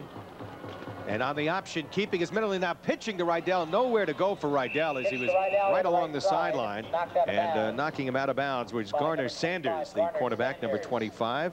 A speedy sophomore in his first year varsity. Robbie was a little behind on that pitch, so when he get it, it was a pitch back instead of lateral where you want to have that relationship, so you just toss it out. Good job by Todd, though. Cuts it up the field, and when he gets up the field, he sees, hey, I'm going to get hit. Let me pitch it back, and he did. Rob was just a step behind, unfortunately. So it'll be 3rd and 5 for St. Anthony's. Clock stopping on the out-of-bounds play with 6:17 to go. Savali going in motion. They hand off to Murata. And he'll bang short of the first down to around the 42-yard line as the Royals stop him right there. This is a good opportunity right now. I think you're going to see the power of St. Anthony's. Knowing Richie Reichert, he's going to go for it in the 4th down situation. It's 4th and almost long 2, maybe 3 yards to go. What they'll do is they'll go into their full house tee very often in this situation. They're going to give it to Savali behind the big left tackle, Knapp. Well, they line up in that full house backfield. Let's see how well I scout these guys. See if Savali carries it off the left side behind being number 72 Knapp and number 88 Brendan Dunn. And that's exactly what they do. Go to Savali, and he dives across the 40. Let's see where they mark the forward progress. Had to get to about the 39. And St. Anthony's thinks they've got it. They've got a good spot here, and it appears they have the first down. Well, I'll tell you, it's going to be really, really close, Barry. I mean, it's within the yard. And again, this is just perfect for Christ the King. If they can take over, if Christ the King, they're not even going to measure this. Ooh, no, that looked pretty close. I mean, there's no question in my mind that ball is right on the 39-yard line. That's where the line marker was. You should at least measure that. If I was the Christ the King coach, I'd be going nuts. Unless maybe he said, maybe he was looking in from there. Sometimes it happens. The coach looks in and says, I know it's a first down. Give it to him. Doesn't even argue. Dave Cogliano comes in at tight end right now, and lining up as a wide receiver at the top of your screen, Kevin Lewis. Rydell lines up in the slot that way. Keep an eye on him. As Savali comes in motion, Savali gets the call. And he's hit hard that time by Garner Sanders. It was very tough against the run, the cornerback. Yeah, they took Savali that time. They put him on the left. He's usually the right wing back. They took him and they put him on the left as they put Robbie Rydell in slot. Now, Rob's coming out right now, and they're putting in Tony DiPaolo. Yeah, number 15, Tony, who's usually a split end. So he'll go out into a split position. They have so much depth in this team that Rob checks back into the game. They're going all over the place. 2nd and 8. And Rydell will line up as a wing to the left side in this wing T formation. So now the other wing. I'm sorry, they said they weren't going to pass. They're in a passing set right now, so they may be putting the ball up on this down. Keep an eye on DiPaolo as Savali goes in motion, and the handoff to Murata. Slammed down after he picked up some nice yardage by Julian Condi, the strong linebacker, number 40, who's played Pop Warner football before. Good job defensively. Let's give you a rundown of that quick defense. Tom Cieslak and Jordal Jack on the end positions, 79 and 61. And the tackles of 55, Anthony Montalbano and Ricky Simpkins, 55 and 78. The linebackers, Julian Condi, 40. Paul Grippo, the middle linebacker, 48. And Nick Capace, 60, one of the outside linebackers. So here we go on a big 3rd and 4 play. Here's the pitch to Rydell. Rydell looking for the first down and stopped shy at the 31-yard line. Excellent defensive play right there by Nuno Martins, who's played a strong game at his strong safety spot. Came up, and it looked like Rydell might have gone and tried to break back to the outside and actually lost yardage from where he got. He actually got across the 30. They put him back. Watch this now. All you're going to see is you can see Todd Mindley giving a little pitch. Rydell's in motion. He takes the pitch on the motion. He gets to the outside instead of following his guard right there where he should have stayed behind him and just gone for that extra yardage. He cuts back out. You see Martins come up and make the hit. Back to their power offense. 4th and 3. See if they come with Rydell this time off the right tackle. They go back to their string. They go to Savali. He slices inside and appears to have the first down at the 28-yard line. You know what they're doing also? Savali in the past has gone right over Knapp. What he's doing is he's actually finding the opening, which is a great job of running on his part, cutting back to the inside. He really went over the guard center gap that time because that's where the opening was. They want to take that ball over the big tackle, Matt Knapp, but they weren't able to see it. Savali keeps his eyes up, his head going, boom. Picks up the first down. Now, good Savali, job, Michael. Who doesn't get all the recognition with Rydell and Murata in that backfield, averaging 7.5 yards every time he's carried the ball, and has rushed for 9 touchdowns this year. Doing a good job on this drive, picking up some key first downs. To throw, Todd Minnerly looking, and the flat flag on the play. Rydell makes the reception, and he'll be spun toward the sideline and taken out by Dan Murata on the far sideline. And the Chrysler King photographer got a little beat up over there. She was ready to take a picture, had the boys come right into her back. Penalty appears to be against St. Anthony's. We've had very few penalties today, and we've got a great officiating crew. Kenny Wyman, who's the outstanding official. He's been rated #1 in Catholic high school football. He's our referee. The umpire, Andy Varley. The head linesman, Phil L'Espatalier. And the field judge, Fred Lastris, and our back judge, Bill Bradley. And you got Walter Stein up here on the clock also, who's keeping the clock for us right up here in the booth. Only 5 penalties today, and the ball back to the 37, make it the 38-yard line. And it'll be 1st and 21. Rydell going in motion. Murata straight up the middle. And Murata will get to the 35, only a gain of 2 on the play. Make it 2nd and 18, clock ticking, 2.5 to go. St. Anthony's trying to get to the final for the 4th straight year and win the Catholic championship for the 4th straight year. And just look at the clock again, Barry. It's ticking down. By the time they snap this ball, there'll only be 2 minutes, roughly 2 minutes left to go in this 3rd quarter. Still, Chrysler King is doing everything they need to do to hang in there. And there you see right there on your screen, you got to see the coach who organized this whole thing, Chris Harder. He has to be very pleased. Even though St. Anthony's has the ball right now, his defense is doing a great job. St. Anthony's has had the ball well over 6 minutes on this drive, which is now in its 15th play. Middley to throw, looking deep downfield. He's got a man out there, and it's dropped downfield. Wide open, Kevin Lewis. Boy, Kevin can't drop those passes either. It was over his left shoulder. It was put. Todd did a real nice job of putting the ball right where he needed to put the ball. Kevin had 2 steps on his man. Todd put the ball in his hands. He didn't pull it in. Take a look here. Good blocking. You see Mike Savali take on his man right there, number 20.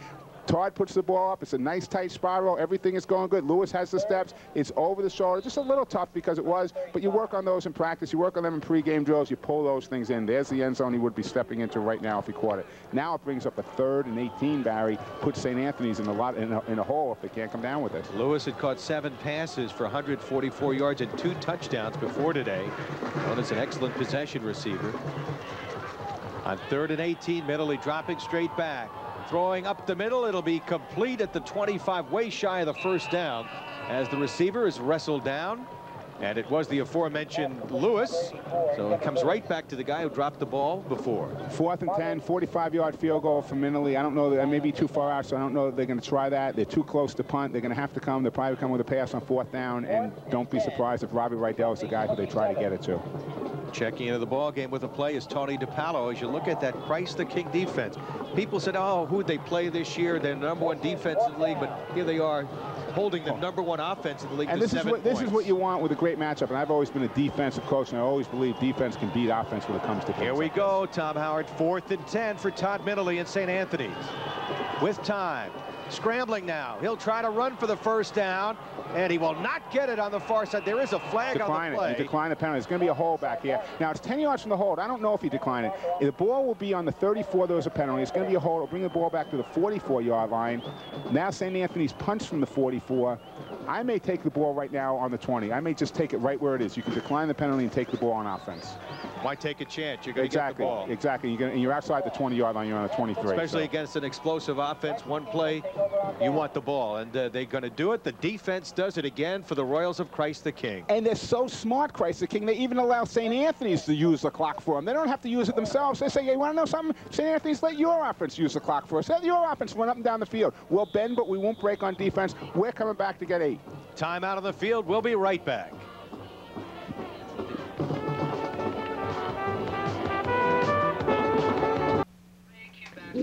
We have quite a game here. In case you're just tuning in, Christ the King, the underdogs, record of 9-0, going up against the perennial power St. Anthony's. Who would have believed it that after the first play from scrimmage that Christ the King fell behind 7-0 on an 80-yard run by Rob Rydell? That would be the only score of this game late here in the 3rd quarter. Barry, you get into all the hype before the game, and you get into people saying, well, St. Anthony's is so powerful offensively, they can do this and that, and then you come out and score that quickly, and it's like, how easy is this game? Well, they're finding out how difficult this game is. This Christ the King team is hanging around. 1st and 10 for Christ the King. Tim Ewell barking out the signals. He hands off to Ruddy behind Tuzo.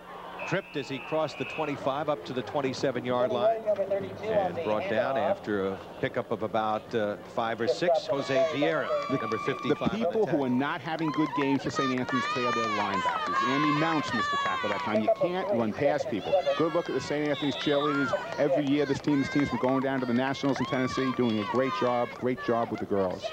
Pickup of 4, 2nd and 6. 30 seconds left in this 3rd quarter.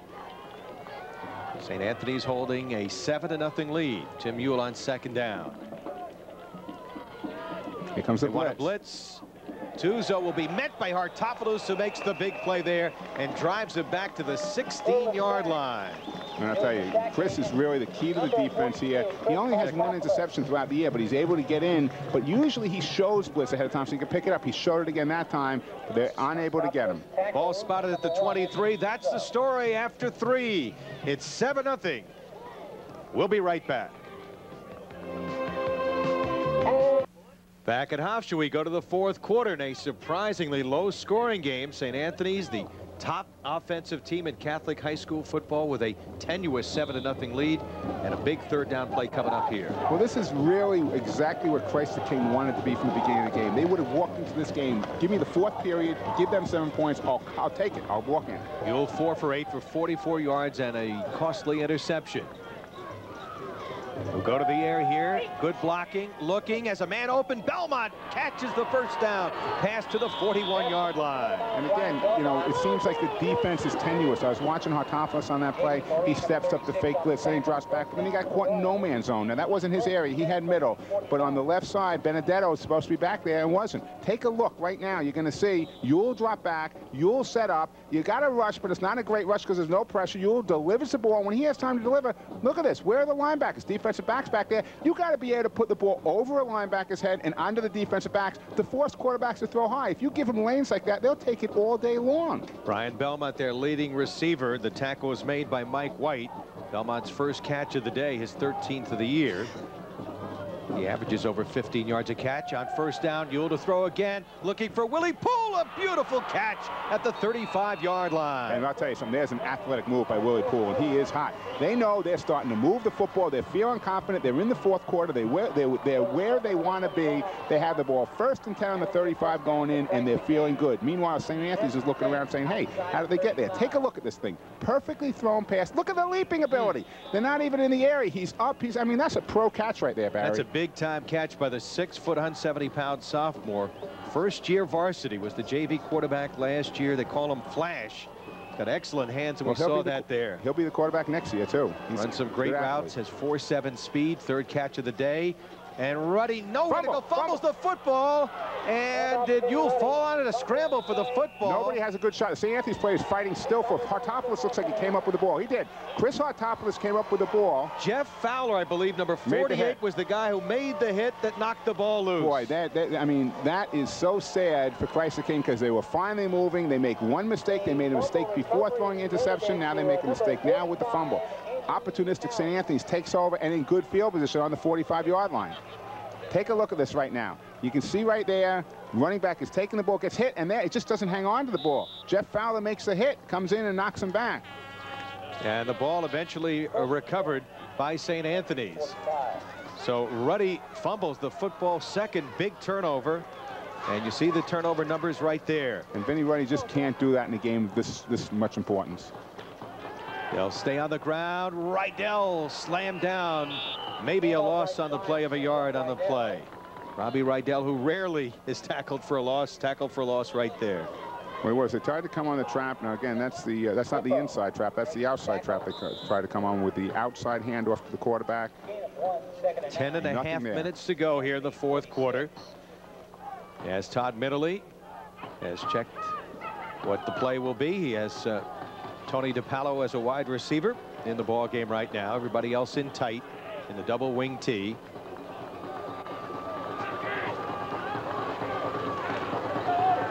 Savali going in motion, and they stay on the ground to Murata. He'll get to midfield, pick up 4, setting up a third and about 5.5 play. Now, I'll tell you, Murata did a good job of covering the ball, running, but generally he gets a little better blocking in front of him on these plays. He's only able to pick up 4 yards. Good average. I mean, all you want to do is keep the ball 3.5 yards every carry. You can march down the field. Picks up 4 yards, but the St. Anthony's line needs to really get into it and get off the ball. Got to fire out. Joe Kober made the tackle, number 59. And another big third down play. Let's call it about 3rd and 5 here from midfield. With 9:35 to go, fourth quarter, St. Anthony's leading 7-0 and with the football. On the option, keeping is Minnerly. And let's see where they mark his knee down. They got to the 45-yard line. Barry, very, very close. It looks like it's going to be short by about a half yard to me. We'll see what the officials say. They will bring the chains into measure here. You see right here, Minnerly fake into the inside to Murata, keep it off the corner, not going to pitch, decides to keep it himself and go back up. And you can see how the ball comes down just touching the line. He turned around, the ball landed there. Good spot by the officials. I think he's going to be short just by a little bit. They'll come into that big power offense, probably back to Savali off of the left side. Minnerly runs the option so well. And as you see the measurement, it is inches short, at least. I mean, I don't know why they're doing that. We can see right there, there's a space in between. Okay, I see. They're doing it. That's exactly what it is. They missed by inches. Minnerly has been a good job running the football, averaging 8.5 yards every time he's run the ball. 45 carries for almost 400 yards and 4 touchdowns. Now, Barry, is this where you take a gamble and you say, hey, listen, I know St. Anthony's, they're not going to pass in this situation. I'm bringing 11 men up in every gap. I'm gap-aiding on the front, and I'm going to take my other 3 backs. I'm coming over the top to hit you. Now, the bad part about that is if they ever break a seam, they're gone for a touchdown. But the good part is you can get your team back up. 9:18 to go. You stop them on 4th down. You get the momentum back. You get everything going on your side. Let's see what Christ the King does. All right. The game of chess right here on the football field. Power backfield. Everybody in tight. 9 men up at the line of scrimmage. Now make it 10. And they'll go on the second effort. Savali trying to pick up the first down. And he picked it up. He picked it up on that second effort. He got the first down. The spot where the linesman is right now. And it has to be a first down because they wouldn't have thrown the ball out. They would have left it right where it was and come in. You can see Chris Hart out right there. He's upset. He knew that was the shot he wanted. But again, let them use the clock for you, Chris. They're still using, as long as they don't put the ball in the end zone right now, you go down to maybe 4 minutes. Take a look right here. Savali on his second effort. You see the drive off there? Mike down, bangs off. He gets stopped. What are we going to do? No, I'm going to bang back to the outside, pick up the first down. Boy, Savali has come up big on these third down situations. Well, he really does. Really smart, headsy player. Savali goes in motion. Minnerly looking deep downfield, and it's going to be caught. Is it inbounds? Yes, inbounds. That's a catch. Lewis with the catch. So Lewis, who had dropped one earlier, then came back, caught one, catches a huge one here inside the 50. And Barry, this may have been the hardest pass to catch of his life because he had to wait for it. He actually got turned around and had to wait for it to come down. When you have to do that, sometimes you have time to get nervous. Excellent job right there by Kevin Lewis in catching that ball. Watch this right here. Todd Minnerly takes the ball, bootlegs out, has time. Now watch him when he's set up. He can deliver the ball well.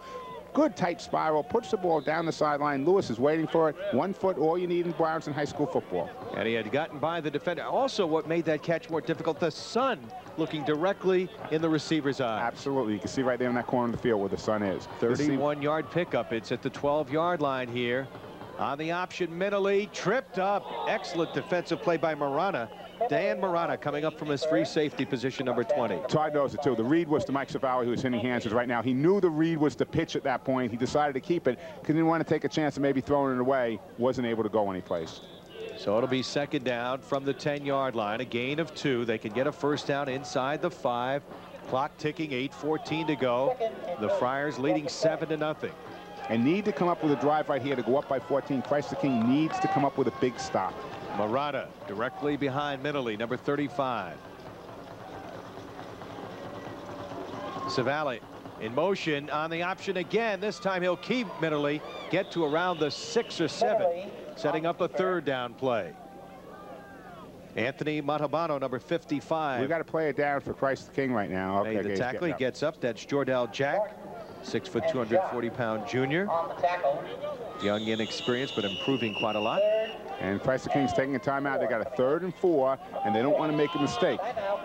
So what they're deciding to do right now is they're saying, hey, listen, I'd rather have my timeout now on defense and make sure this team doesn't score than to let them have a score and have to get 2 touchdowns later on offense. We're going to, again, I think it's an excellent call by Chris Harder. He's saying, I'm going to make sure you guys don't score. The problem is St. Anthony's is so diversified, Barry. They can hit you on the corners, they can hit you up the middle, they can hit you with a pass. I don't know what I'd be telling my defense right now other than just keep doing what you've been doing, you know, just keep playing football. They're playing good, solid football. Todd Minnerly hooking up with Kevin Lewis for the big pass here to give him an excellent chance for 6 points here. See if we can listen here. A in Lynbrook on Tuesday, November 19th at 1 p.m. Hey, Jim. Let's go, Ben. Ramo 36. Ramo. Get a little width. You're getting the next man outside. Throw pride right here, Black. Throw pride. This man's the end. Red hard, boys. Real hard. Real hard. 36 on the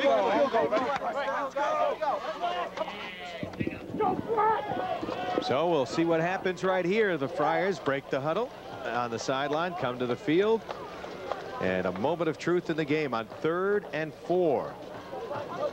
Clock stops on the timeout with 7 minutes 36 seconds to go. They'll go from that full house backfield. Savali 20, Rydell 33, and Murata 35.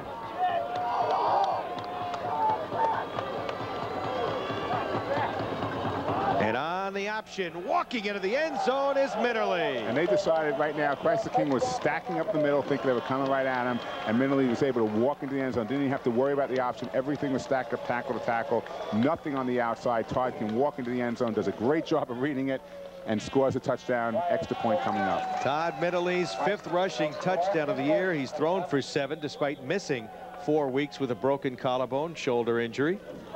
And that is a huge touchdown. Rydell will hold for Minnerly's placement as the Friars go up by 2 touchdowns with 7 minutes 28 seconds to go. And the lead now is 14-0 as Minnerly puts it through the uprights. And Barry, at this point right now, St. Anthony's is in good shape because Christ the King has to start trying to put the ball in the air. We'll be back with more from Hofstra. Right now, St. Anthony's leads it 14-0. Okay, let's take a look at Todd Minnerly running the option down here on the goal line, full house tee, just a fake to Mike Murata inside. And you see right there, number 59 bites on that, and Todd is in the end zone, no problem at all. Rob Rydell signals a touchdown. Take a look, one other angle. Again, fake to Minnerly, 59 bites on that, and it's just nobody to the outside. Just been on the wrong person going in, touchdown. I want to thank all the people associated with Catholic high school football, especially Don Scarola from Chaminade, who's the president of the Football League, and a lot of cooperation we've had in staging this doubleheader. For television, Todd Minnerly, 9 rushes, 29 yards, and the big touchdown just moments ago. And you see right there, Brendan Dunn excited, number 80 in the middle of the field, also giving the signal for touchdown. That was a big one for St. Anthony's. Ball bouncing downfield, taken by Poole, 20-25. Up the middle, dancing now to the 35. Down the sideline, chased by a lot of black shirts. He cuts back and will be down at the 29-yard line. But who cuts back? Chris Hartopoulos, the man who did the kicking off, at least didn't make the stop, but at least had him cut back so they could make the stop. But Poole again brings Christ the King right back in the game, gives him a lift. Now they're on the 30-yard line going in, 7:15 left. They can put a score on quick. They're still only down by 1 touchdown. 51-yard kickoff return for the exciting sophomore, who will be the quarterback next year. You know, so often you see this happen, Barry, too. You go up, you put points on the board. Now, all you have to do is trap them deep, but instead of trapping them deep, they get a good return. They get the momentum right back in. Rich Reichert has to be concerned with that. Brian Belmont will come out as a wide receiver. along with along with Willie Poole. Ah, there's motion right there. Up the middle, Tuzo, and we get a flag on the play. Now, unfortunately, Jerry Serowick moved. The left offensive end, Jerry Serowick, just made a false step. They went on 2, he went on 1, and that hurts. And that sort of breaks momentum. As a coach, you get really upset with those mental mistakes because you know it's 1st and 10, we're moving, maybe we have St. Anthony's reeling, we're on the 30-yard line going in, and what does Jerry do? He goes on the wrong count. Now you're back in your 1st and 15. What you have to do is convince your players after you scream at them, what are you doing?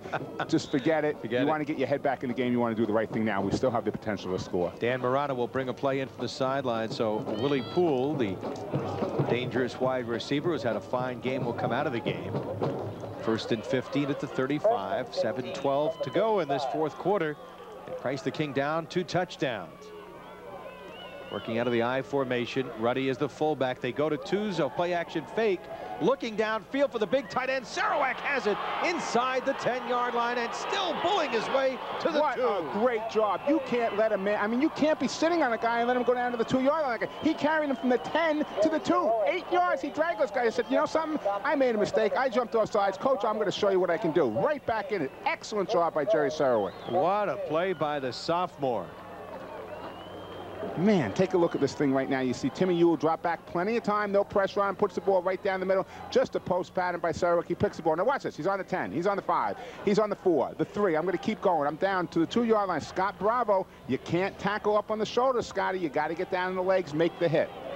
He drags Scott about 8 yards. 1st and goal from the 2. And they go to big number 78, Simpkins, in as a fullback. Touchdown. And Ricky Simpkins scores the touchdown. And again, one more thing. Simpkins goes up over the top, gets not into the end zone, but on his player. So he spins to the outside and dives and goes forward. Number 78, Ricky Simpkins, 6'4", 285 pounds, moved the fullback. They said, hey, when we get inside the 5-yard line, we're going to put the big man in the backfield. Let's see if St. Anthony's can stop him. This is still a ball game, folks, in case you thought it was over. St. Anthony's, which has done this often this year. They get a big lead. Sometimes you think they're comfortable, and the other team comes back on them like Holy Cross did last week. Absolutely. You know, they were up last week 37 to 6 on Holy Cross, and they came back to make it 45-30. All right, big extra point here for Maltese. Ball down, the kick up, and it is through the uprights, and we're back to a 7-point ball game with 6:35 to go. Took a little more than a minute to score the touchdown. And they're still hanging around, Barry. They're still hanging in there. They're still able to do what they need to do at this point. They don't have to onside kick right now. All they have to do is kick off and hold St. Anthony's. They may get the ball back if they can hold them around the 50-yard line with about 3 minutes to go, and that's all you can ask for. Let's take a look at this TD now. Ricky Simpkins, big number 78, carrying the ball, lined up in the fullback position. He goes straight ahead. Now, look, he jumps up, but he can't get in. So he's balanced enough to roll off and dive in. Sam the Band Cunningham. You know, you don't see big guys with that kind of balance. Great job. He's quick. He runs the 50 and or the 40 in about 5 seconds, which is big for pretty good for a guy at 6'4", 285. Was a basketball player, so he's got to be a good athlete. Of course, Christ the King, known as a great basketball school, and this year they love the football. Well, I'll tell you, their basketball program is great, and the girls' basketball program even got richer. Sue Bird from Syosset, Nicole Kuzmersky from Longwood, BSHM, are both transferred to that school. They got richer with those two excellent basketball players who are going to add to their already rich tradition. Well, Rich Harden is a social studies teacher there, Christ the King graduate. Went to St. Joseph's in Brooklyn. He's got to feel great about this football team, giving St. Anthony's everything they could possibly expect in this game. As time ticks down and it gets closer and closer, I mean, he wanted to be within 7 points at the end of the game. He can get down to 2 minutes and be that close. It shows you the parity, in a sense, of Catholic League football. Here was a team, you know, that they were preseason 15th out of 20 teams, and people said, again, this record was suspect, but they have shown they could play with St. Anthony's despite having a huge difference in enrollment. Sinise will pick it up and gets hammered as he got to the 28-yard line. I tell you, everything about Christ the King has impressed me today. Their special teams are doing a good job. Their offense is able to control the ball. Their line is able to get into St. Anthony's and get under their pads and move them. Now a late flag down here. Personal foul maybe down there. Against St. Anthony's? Unsportsmanlike conduct. I tell you, now you're back to the 15-yard line or the 14.5-yard line. It makes it even worse for you. But it still will be 1st and 10 from the 14.5. So I guess you see Richard Reichert, he's walking over, talking to one of his players there, who I think caused the foul, and that might be no, I was talking to Andy. Andy was the one running the ball, so obviously it wasn't his foul. There's Rich in his 10th year. Done a marvelous job with the program. Now, they said he challenged his team to come out in this half and score 3. They've only scored 1 in this half so far, and the defense let Christ the King back in. So it's really like they scored nothing at this point. Right now, it's still a 7-point ball game. They have to come up big right now. They have the ability to use all 6 minutes and 30 seconds of the clock if they get onto the ball and start driving. Rydell going in motion. He gets the handoff, tripped up as he got to around the 16-yard line. Short pickup on the play. They have to go to the 39-yard line for the first down. Oh, so it was after the play, so they brought him back. I thought it was going to be a 1st and 10 from the 15. So scoreboard is incorrect. First and whatever. So clock ticking, 6:05 to go. As St. Anthony's will send a play in from the sideline. Brendan Dunn comes out of the ball game as one of the end positions. See that clock ticking right down there, 5:55 and moving.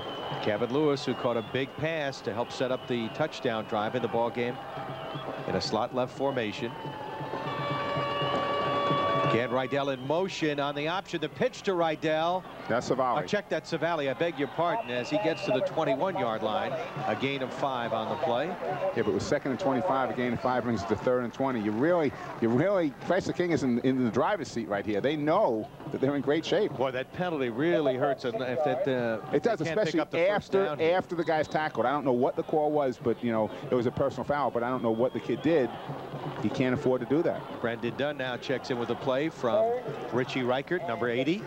Rydell will line up as a wide receiver, single coverage against Ronald James at the bottom of your picture, number 7 defensively. On 3rd and 17, let's see if Mineley goes to Rydell. Looking on that side, looking, now has an open receiver, and it's caught by Dunn. Dunn first down at the 44-yard line. I tell you, that was a real great play by Todd Mineley because he was able to wait and find the open receiver. Dunn worked his way into the opening, stayed there, and sure enough, Mineley came back to him. Not only did he catch the ball up high, but then he put it down, was able to rumble for a few more yards. Big play. Take a look right now as you see Todd Mineley drop back. Look at the pass protection he has. He comes back. Guys are looking. There's Murata to your left right there. You have the center, Brian Gordon, to the center of the screen. He's doing a great job. And then a nice tight spiral again. And look, Dunn's wide open, takes it, squares his shoulders, rumbles up. Key first down. Only his 3rd catch of the year, and it's a huge one. Murata drags forward to the 40-yard line. Pick up a 4 on the play for the hard-driving fullback. Tackled by Jordell Jack. Well, now the clock is really in St. Anthony's favor. 4 minutes and 20 seconds and counting. St. Anthony's doesn't have to snap the ball until it's 3:55. They should take their time and use their big line to wear down Christ the King. Huge play by Todd Mineley, hooking up with Brendan Dunn, who was a lineman, lost weight, came back as a tight end, and has done the job today on that big 3rd down reception. Done the job is the correct word right there, Barry. 2nd and 5. This is Rydell bouncing for the first down marker, but is shy by about a yard as he got to the 35-yard line. The clock ticking with 3:43 to go. He just missed the first down. And in reality, that's good for him because it's going to be another 30 seconds before they can snap the ball, and they have the ability to pick up the first down. First, a long 1 yard, they'll pick up the first down, and then it will stop the clock for a couple of seconds to move the chains. Actually spotted at the 36, so it's about a yard and a half for the first down. Christ the King wants a timeout here. They're looking to get a timeout. I don't know whether they're going to get it or not. Coaching staff was out. I guess they forgot it. Coaching staff on the sideline was hitting the tee. See if they go to Murata here.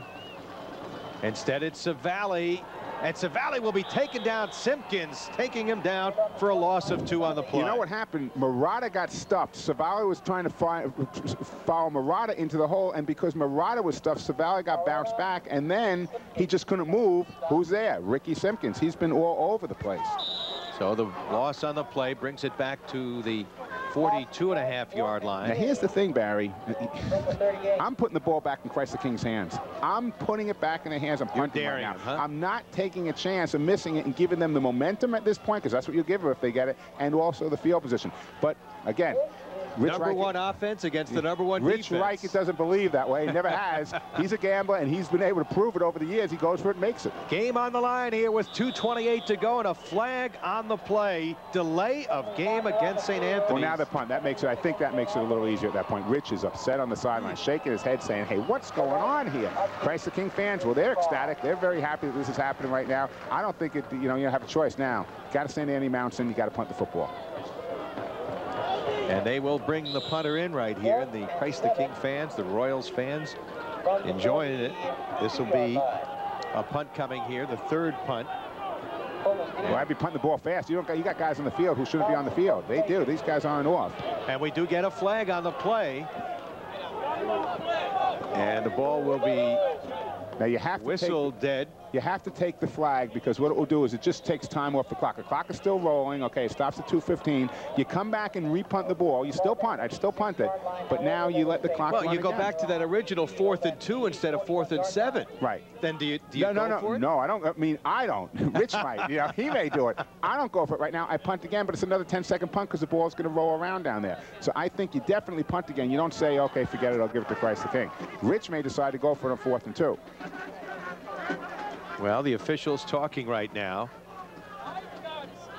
Let's see who the call is against. Maybe it's they're talking with the Christ the King players. Say, maybe the penalty. We're saying the penalty was against Christ the King. If you're Christ the King, you don't want to take the play because you're going to be back at the 5-yard line. Time out on the field will return in just a moment. Call is illegal procedure against Christ the King, so they mark off 5 yards. It goes back to the original 4th and 2 we had moments ago. Well, Barry, it's 4th and 3, actually. If you look at where there's no way that's 2, so they may have not walked as far as they should have. And it looks like they're going to go for it. First O comes back in right now for St. Anthony's. Anthony's is going to go for it, they're saying. And now they come back to the sideline. Maybe a rethinking of the brain trust here as the coaches are confirmed. You got Rich Reichert out there. You got Freddie Gallagher. Freddie Gallagher, the offensive coordinator, saying, we can make it. Rich Reichert saying, oh, God, this is my record. I don't know what we're going to do. Rich just walks away from the huddle. Rich just said, hey, Fred, your call. You make it, you're great. You miss it, you're fired. Now, it's very easy to say as a head coach. All right. So they will go for it. On 4th and 3, they've got to get to about the 39.5-yard line. Maybe they draw him off sides. Maybe they give it to Rydell. 2:15 to go. Maybe they keep Minley, who's had great success on the corner, going off the corner. They go to Murata, and Murata will not get the first down, I don't believe. He does not get it. He had to cross the line. He's short of the line. It is not a first down, Barry. He had to cross the line. 1st and 10, Christ the King on the 35. It gives them the momentum right now.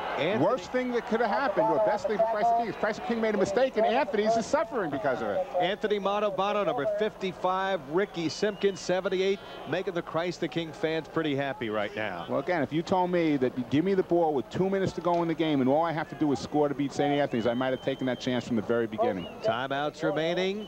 Christ the King with 2. They'll take over here. St. Anthony's with their full complement at the 35-yard line. What's St. Anthony's weakness, Barry? Pass defense. Weakness all year. Pass defense is their biggest weakness, and that's what you're going to see Christ the King doing with 2 minutes. They have to put the ball up, and then they have to go for the 2-point extra point or go to overtime. Tim Ewell, 7 for 11 for 119 yards and 1 interception. Play action. He'll throw up the middle for Sarawak. Sarawak taken down after he picked up the first down by Jason Moreno.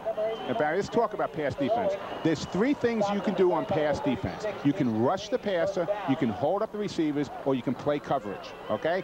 3 things you have to do. They're not doing any of those 3 right now. They're not rushing the passer. Look at the great blocking up front. Plenty of time to set up and throw. They're dropping back. See, right there, Chris Hartopoulos, 42, has to read pass and drop as deep and as quick as he can looking. Then the guy has to throw it over 42's head, and it would have been a little higher. Instead, Chris stays up tight, and by staying up tight, they're able to reach Sarawak over the middle. Back to throw, looking for Poole on the out pattern, and Poole trying to pull away is taken down by Joe Seppa. And great smart move. Poole tries to pull away, can't, so he turns and spins out of bounds and gets the ball out. The clock is stopped with 1:37 to go.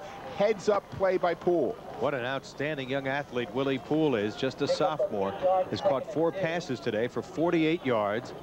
had a great return earlier, you recall, of some 55 yards, I believe. And there's a sense of urgency in Christ the King right now, and that's what happens. Great teams, when they get that sense of urgency, they know they have to get in. Things happen when that happens. I don't know if I wouldn't go for 2 when I get down there. I'm thinking score already as a coach. What am I going to do on that 2-point extra point? Am I going to kick it and go to overtime?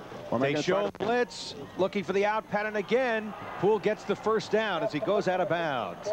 But Ewell delivering a nice pass sideline. You can't ask for any better kind of a sideline pass. You really can't. He has the out, and whenever he wants it, he showed us that right now. He has Sarawak over the middle. When he wants it, he showed us that a couple of times. They're doing a great job on pass protection. They're able to do it all right now. Why do teams do so well in the last 2 minutes of the half and the last 2 minutes of the game? Because the sense of urgency is there. They have to do it. Ewell has thrown only 3 interceptions all year, threw 2 in the first game, and until today had not thrown an interception before he was picked off by Mike White in the 3rd quarter. Boy, that 4th down play comes back more and more. It's looking like it's going to be really big. Again, play action being Hartopoulos able to get a piece of him. Loss of 5 on the play, so blitzing was Hartopoulos. And Hartopoulos has come up big for St. Anthony's all year when they have to, but I'm surprised. He almost looked like he was going to take Ewell's head off. I'm surprised he didn't get the ball. Great hit from behind, no loose ball. Take a look right here, the replay. Ewell is going to roll to his left. As he gets the setup, you can see Hartopoulos coming from the right side of your picture right there, and bam, makes a nice hit. But instead of wrapping for the ball, he used his shoulder to make the hit.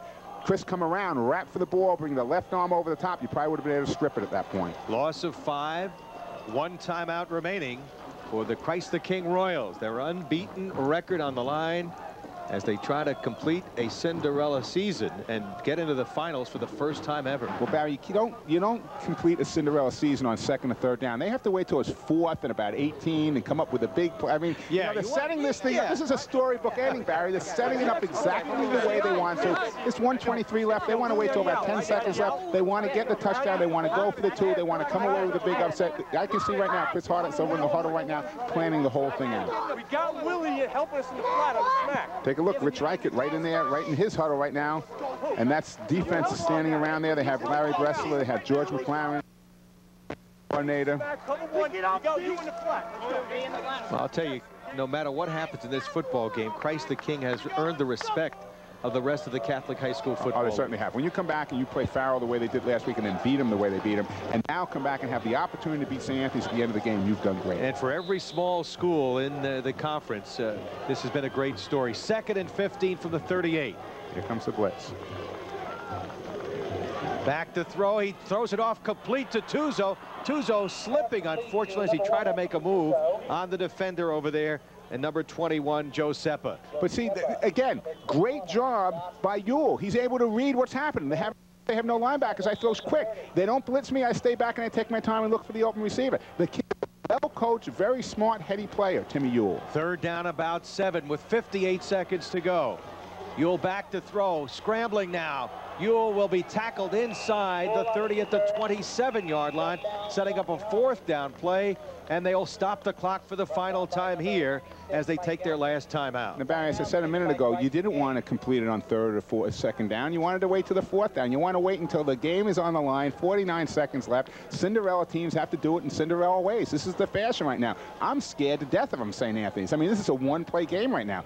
I got to make sure I make a sack. I got to put pressure on the guy. I got to get in his face. You see right over there, coach from Christ the King, Chris Hardart. He has his head in the game right now. It looks like he's getting sick on the sideline. Well, Anthony Baruso, former St. John's player, is one of his coaches, defensive coordinator. Rick Verone, another assistant, along with Dante Barry and Rich Morseman. And Tom Santiago also helping out. So that was the coaching staff. There you see the numbers. 49 seconds left. And let me just thank my son, Evan, who's up here in the booth with us right now, helping us out, Barry. He's a safety for the freshman team at St. Anthony's. I'm sure he wishes he was in here right now to pick one off at the very end of the game. But seriously, they have a great player in this kid, Sean Murata. He's a freshman middle linebacker. He's standing on the sidelines today. They brought him up to the varsity at the end of the game. Even though he can't play, he's standing on the sidelines in uniform, and he'll be great someday. Great tradition. And here we go.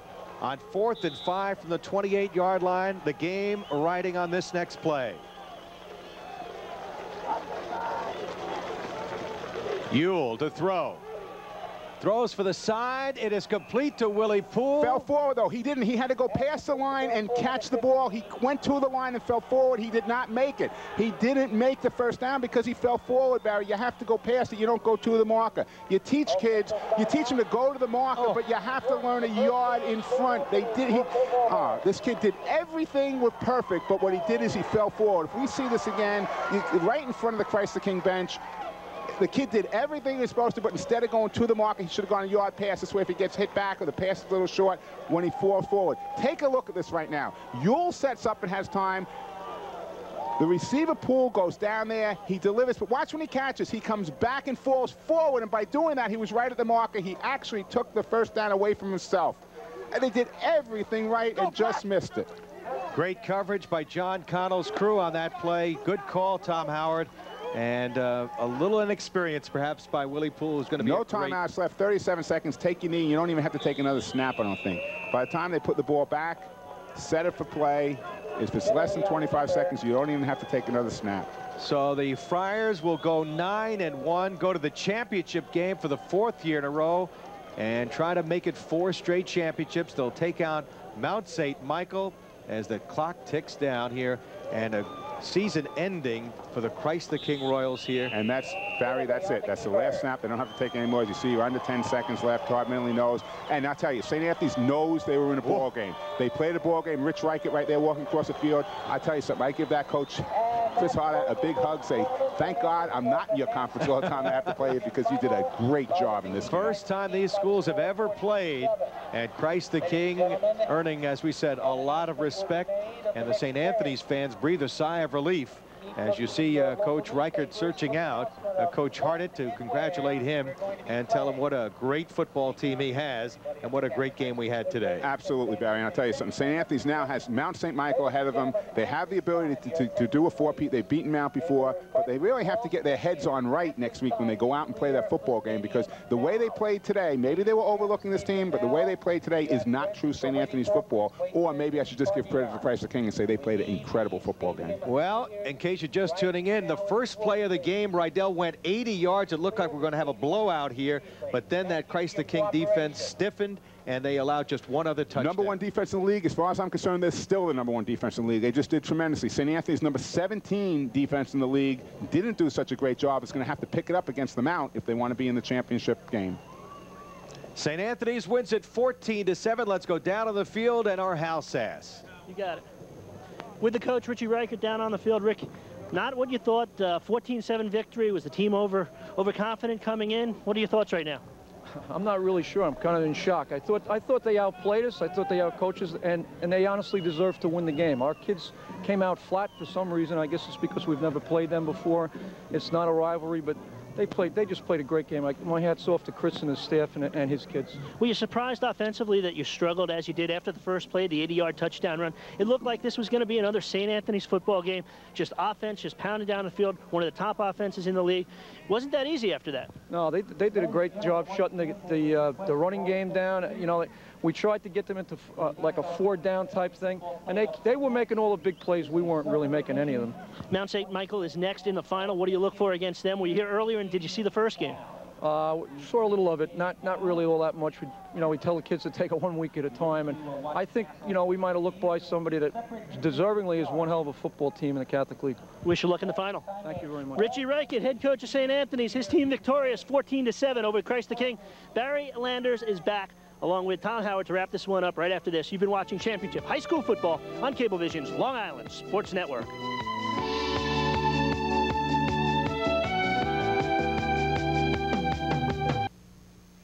Well, in a battle of David against Goliath, David gave Goliath all they could handle here today. But in eventually it was St. Anthony's coming up with a very hard-fought 14-7 victory. Well, it really was. Christ the King, Timmy Ewell had a great game at quarterback. Christ the King did everything they could ask for, exactly the way they planned on coming into the game. Unfortunately, they did it so well right to the very end when they threw the pass to Poole, who went where he was supposed to go, but didn't leave him that out maybe for that extra yard and fell back and just missed the first down by a half yard.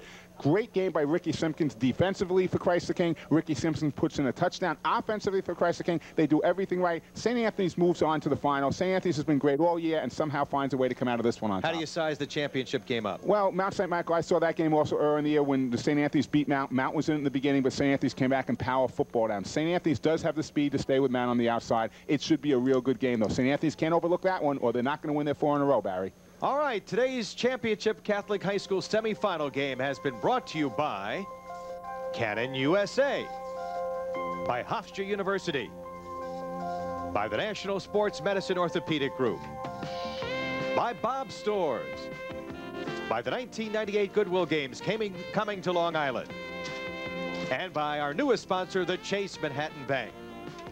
For Tom Howard, Hal Sass, and all our crew, including producer-director John Connell, this is Barry Landers saying so long, and thanks for watching Cablevision's Long Island Sports Network.